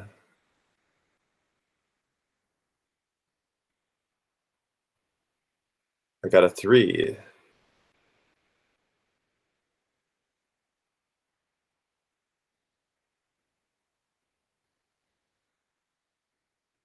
Looks like Ludo's frozen again. Frozen in time.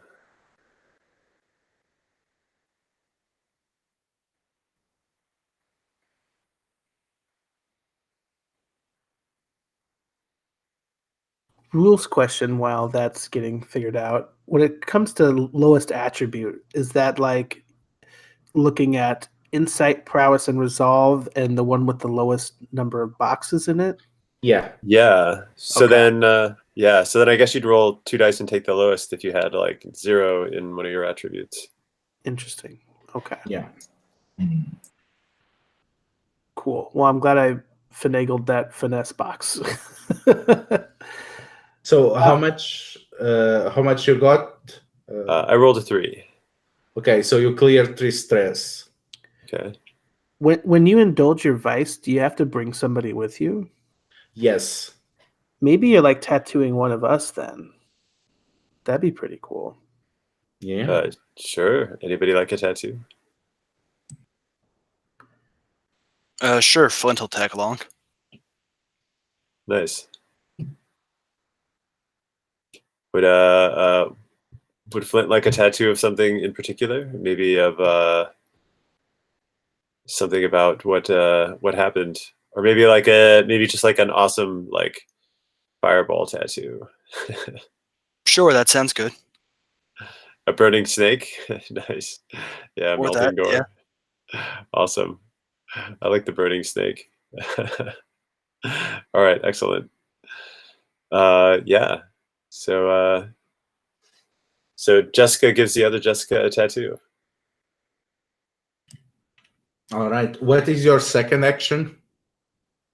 Well, I still have a lot of stress, so I could easily just do that again. Who do you Just indulge my vice again. Sorry. What was that? Who do you take this time with you? I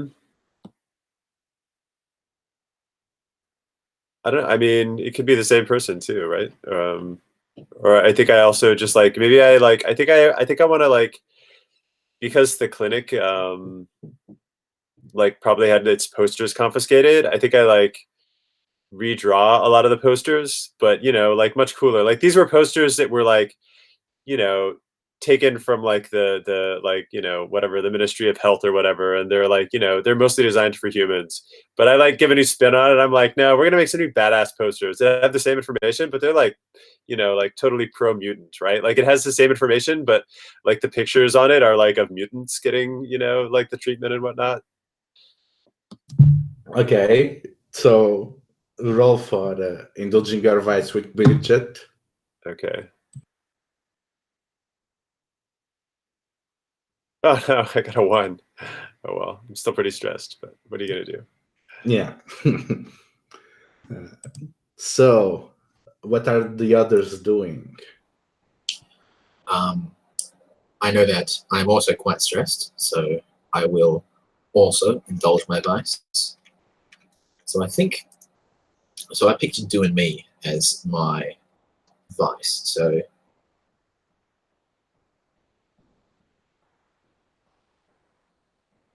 it says I'm doing this solo. So I think what I would be doing, well, I could bring a friend. I could bring I'll go hit up Dominique, who is an underground fighter, and I'll say I need a sparring match. Because in part of the backstory that I have an idea for Jack is that he used to be also an underground fighter.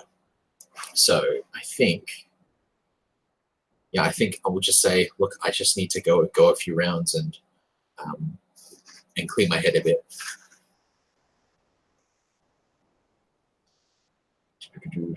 So I will also roll that lowest attribute. So that would be 1 dice. So I got a 3. So that's down to 3.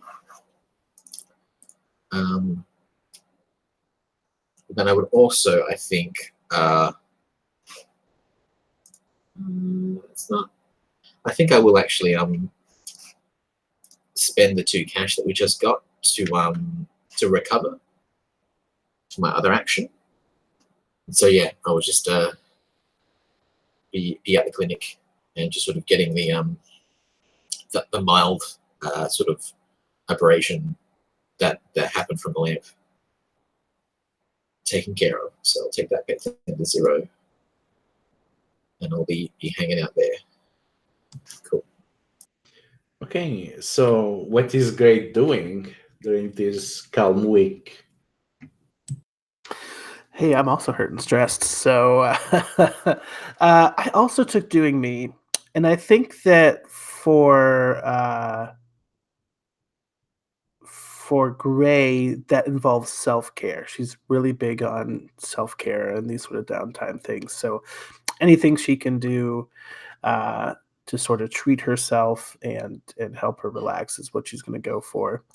Normally she does it alone, but I think on a rare occasion, we see her inviting someone else. So I think it's probably Jack, right? And I think we're like on the roof of apartment block 18, and we have like yoga mats laid out, and we're like just doing some yoga and some meditation. Okay, go for it. Cool. I get to roll one die. Delete those and re-roll that one. 2. Okay, so something is in the back of your mind, and the Yog is not as productive as you wanted. Yeah. So what do you do for the second action? I think like we see her like going down the stairs like of the apartment block, like heading towards the clinic to get some treatment and to meet with Bridget. And like we just keep hearing like people like whispering, or we'll like see like a newspaper or like a television screen that she walks by that's talking about like mutant on mutant crime and like destruction at the Unity Day parade, and like these talking heads who are all like saying these things about mutants that are really unkind, and she's just having a hard time like blocking it all out. But she sees Bridget and kind of smiles, and she puts that like big like band of cash like on the counter, and like I think that she has like these scratches from the snake person, right? So yeah, we see her getting kind of like bandaged and treated there. That's my time. Okay, Kyle, what are going to be Flint's downtime actions? I'm gonna just grind some XP. I guess you said I get 2 per downtime action. Yeah, but you gain stress if you don't indulge the device at least once. Okay, I'll just gain stress. Okay, so it's only equal to your trauma. You don't have trauma, so that's not the problem. Okay, so you gain 2 XP on 2 different tracks. Okay. Yeah. I'll put 2 in resolve and 2 in prow. Yeah. That looks good. Okay, so we have the week passing off, and slowly things seems to be coming to normalcy. Well, a bit better than normal. Seems almost relaxed, which is very suspicious. It's probably the calm before a storm. Now,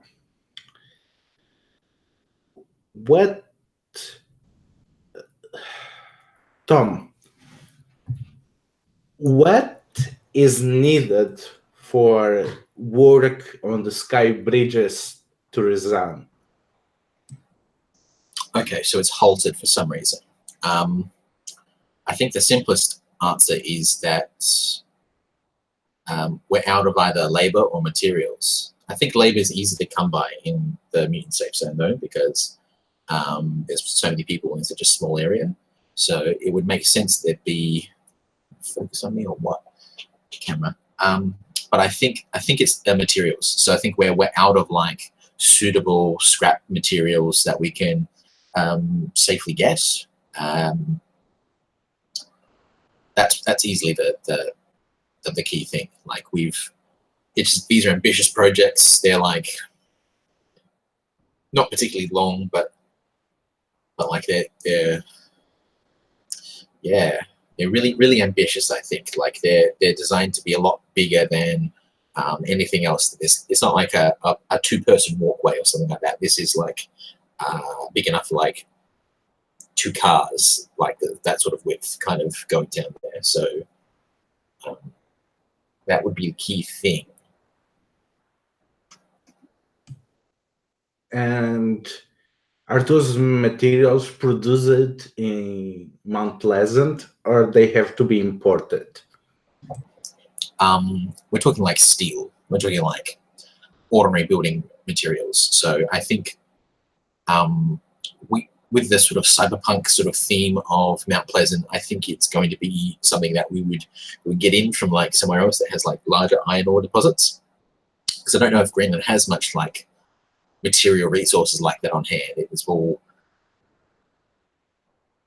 it wasn't that sort of like landscape. So yeah, we would have to import it from somewhere, I would think. Okay, so as Jack is at the bar after one day of work, he gets the contact from one of the owls operating outside of the Unity Zone. And they are running kind of an illegal mutant railroad to outside of the city, and their contact suggests, well, there's a lot of freighters that are full of steel out on the yards. I'm sure we can notify you on which day one of them arrives, and maybe if you can get to them before the workers, you can. Well, I don't know how you're going to carry a bunch of steel to here, but that part is up to you. That would be a pretty involved operation. We would need to secure some sort of transport. Yeah, I'm sure it's doable. I'd probably suggest that we I think I'd bring this to the group first. Like try and get in a wider conversation.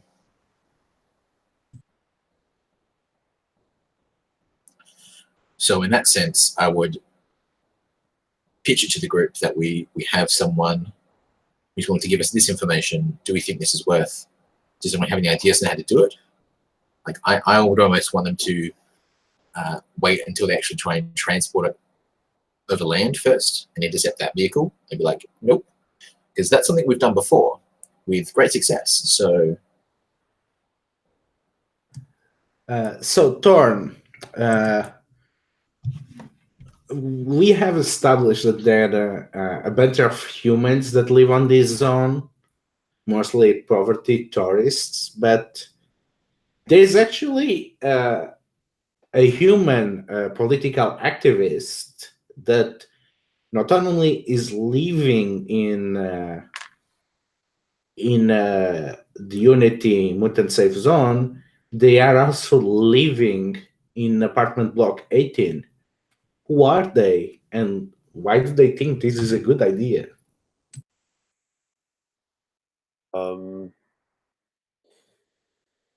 They're a reporter, and they're like trying to get a story.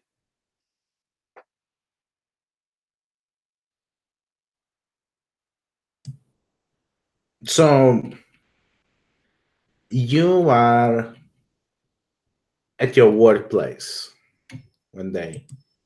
What is your workplace when you are not running around? Thorn works at a tattoo parlor. So you were at your tattoo parlor, and the television is on the background, and suddenly you see a familiar face it's the reporter that you see around on apartment 18, and they are interviewing a middle-aged woman, and they seem to be talking about mutant rights. And surprisingly, as you are used to always be wearing the same conversation of bigotry and blaming mutants for everything, this seems to be a Rand presenting a book that is apparently causing a lot of controversy. And as you are looking at the sidebar hologram on the television, you can read Dr. Deepika Arnadotir, author of The Failure of Postmodernism, The Alienation of Compassion, and the Cruelty Towards Mutants. Do you plug the sound up? So this is someone I recognize. I'm like, do I know exactly who it is, or am I just like, this person looks familiar? You recognize the reporter. Okay. But you don't know who they are interviewing. Oh, is the person they're interviewing is the person who wrote the book? Yes. Okay. So okay, and I know the reporter lives in my apartment block. 18. Yes. Okay. Did I know they were a reporter before? Well, if you did not know, you know now. I don't know. All right. Sure, I'll turn up the volume. So as you crank up the volume, you hear the reporter asking, so your work has been contested outside of academic circles. Why do you think that it's the time to come forward with this? And we see the camera pan on Dr. Arnadotir. Well, it's time to fix the mistakes of the past. I mean, we have been so much in a rush to find an excuse for the collapse of society that we have not been able to examine within ourselves what has caused with this. We blame it on mutants while we have not done anything to correct the odds on our society. And I have been studying these issues for a long time, especially on the outcome of the UN vote 7 years ago. And this book is my attempt to put these ideas that are pretty popular in the academic circles in common language. And it's time for us to start to see how we think about the mutants and how we think about ourselves.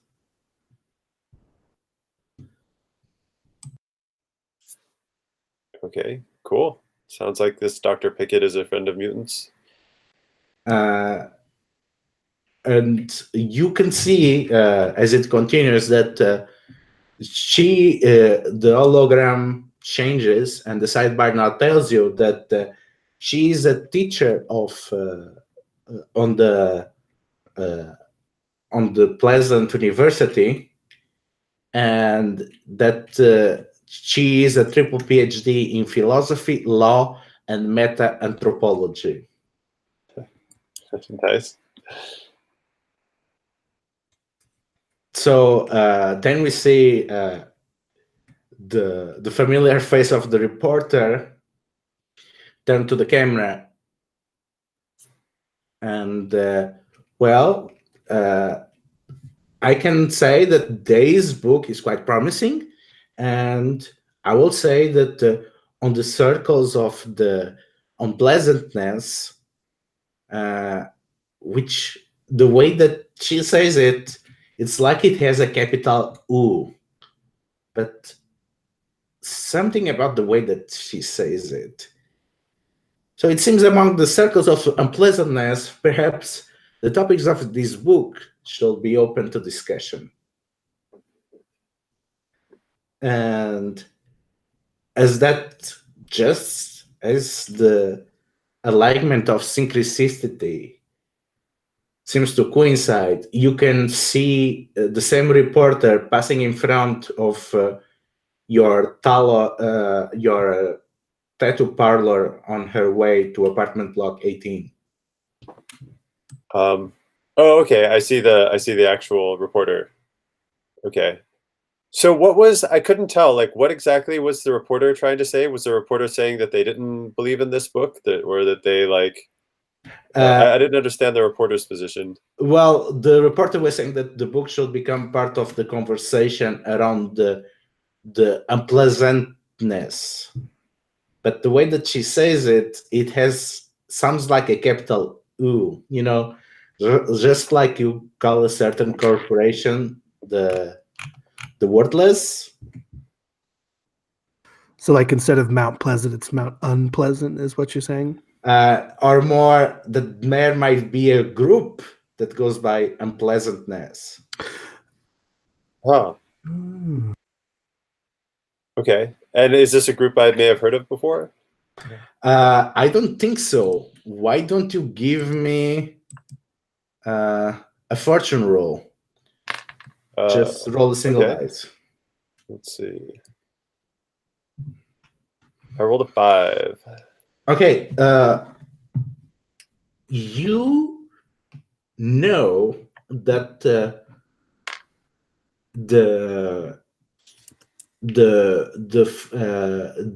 trains company around Samsung Bay was run by the Pleasantness Company, and you know that the company went under after riots started 5 years ago after an attempt of the workers to unionize. So you are wondering if that is a coincidence, and if you can look into this unpleasantness in Samsung Bay.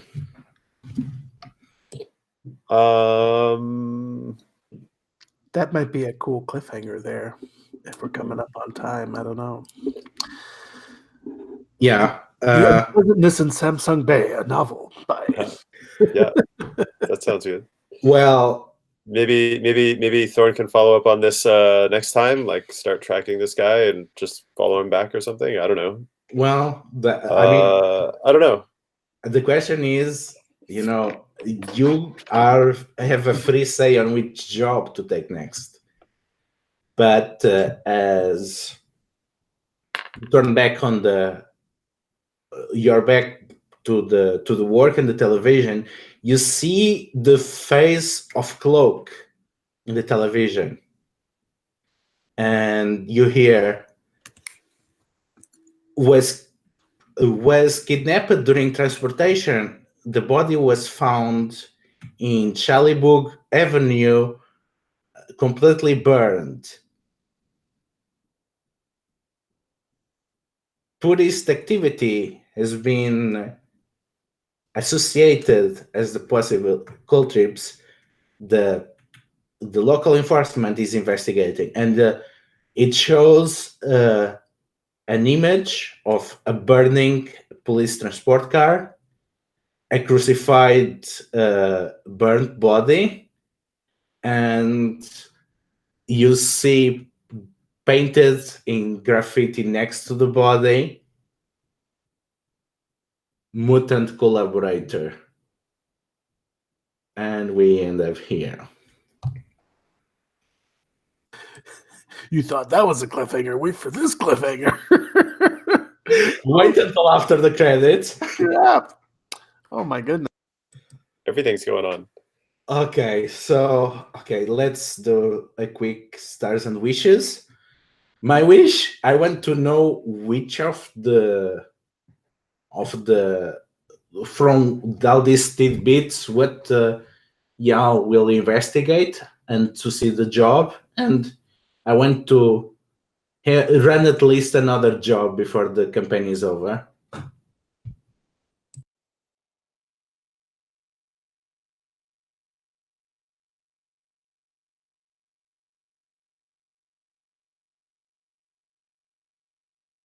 Yeah, I think something I'd like to see is like our characters just kind of like maybe just a scene where our characters are like chilling out, doing what they do together, and just kind of like talk about what's going on in the mutant safe zone, and just kind of see what emerges from that conversation as far as what we feel motivated to do next, as like for a job or whatever.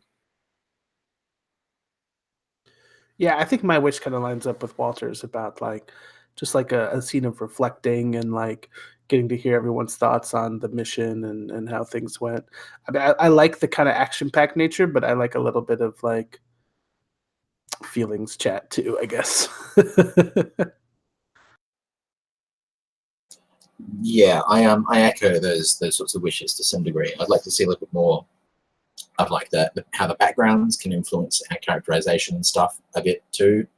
Particularly because that's one of the XP triggers in particular for all characters I see. So, and also like exploring like not just like so backgrounds and heritages in particular. So like yeah, learning a little bit more about the characters, I suppose.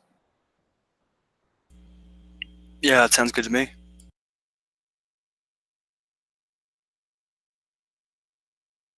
Yeah, actually, we forgot to do that on last session too. So I guess we should do that. Yeah. Because I was wondering where was the desperate action part, because I was like, well, this is an important Blades in the Dark rule. Why did DC take it out? DC did not take it out. It's only on the playbooks. Yeah, exactly. So I think at least, I don't remember, there were at least 2 desperate rolls this session, I think. Yeah. So, well, to compensate for that, just everyone mark 1 XP on whatever. And we're gonna do a rundown of the triggers before the stars, let's say. Yeah. So okay, what the heat roll too. I did the wilt roll. That's why Cloak died. That was the result of the hit roll.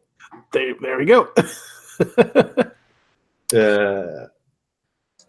As far as stars go, I already mentioned the star for you, Ludo, with the Devil's Bargains. Like, yeah, you came up with really good ones right on the spot, and that's really challenging. So that was I was always looking forward to at least hearing like what you would propose. But I also kind of want to give a star to the system because, you know, I'm so used to playing games where it's like burn all your stress and use all your bennies or whatever and just get them out there on the table because smoke them if you got them. And now I'm sitting here with like 6 stress still, like getting ready to start the next job. That's like, oh yeah, life is stressful out here in the mutant safety zone. So I'm excited to try to go next session and have to do things a little bit more cautiously or suffer the consequences. And that's going to be interesting. So lots of fun.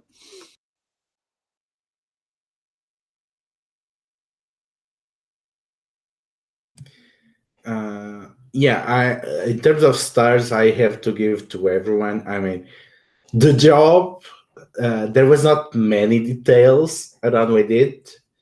So I liked the initial scene because it was a kind of scene that kind of everyone expects. Well, we all know what is going to happen here.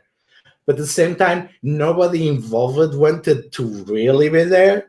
So we had this very interesting dynamic. And then the actual plot to assault the penthouse was just amazing. Yeah, I just came with amazing stuff on top of amazing stuff.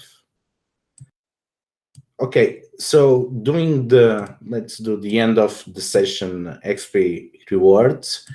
So who struggle with issues from traumas, heritage, or background?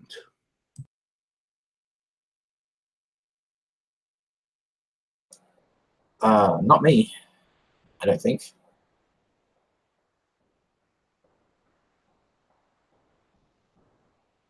Poor privileged. Nope.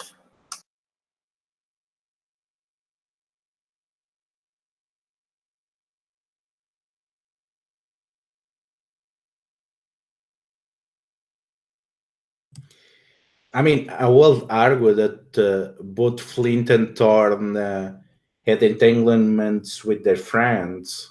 So I think that gets 1 XP at least. Okay.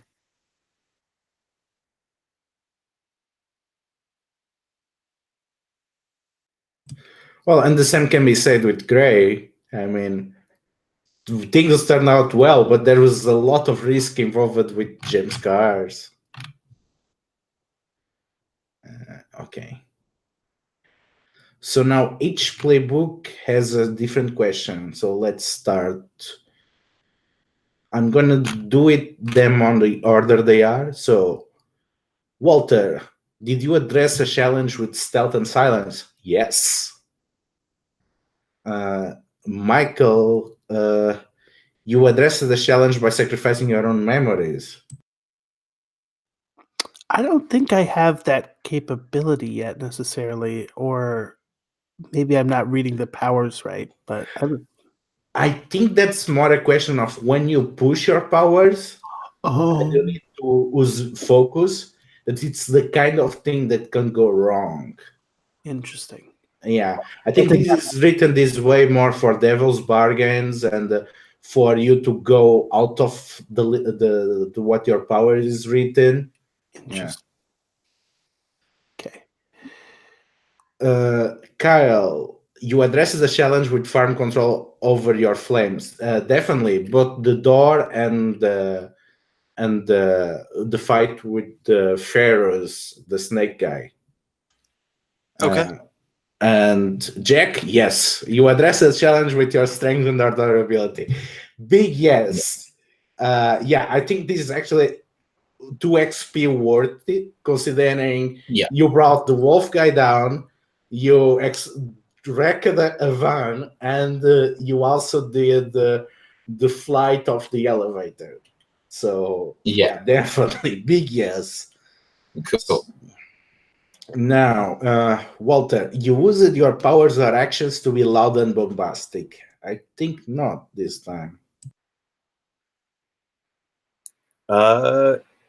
Yeah, I mean, I don't know. I guess it depends on how like bombastic is interpreted. I mean, I did like try to sway a few people, like definitely on a couple occasions I was talking to Vaughn and convincing Vaughn to do certain things.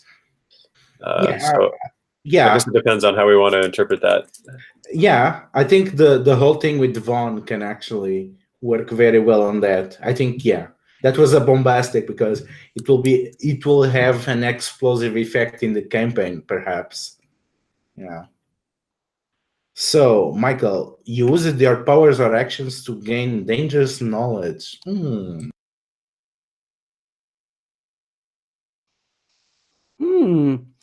I don't think I did directly.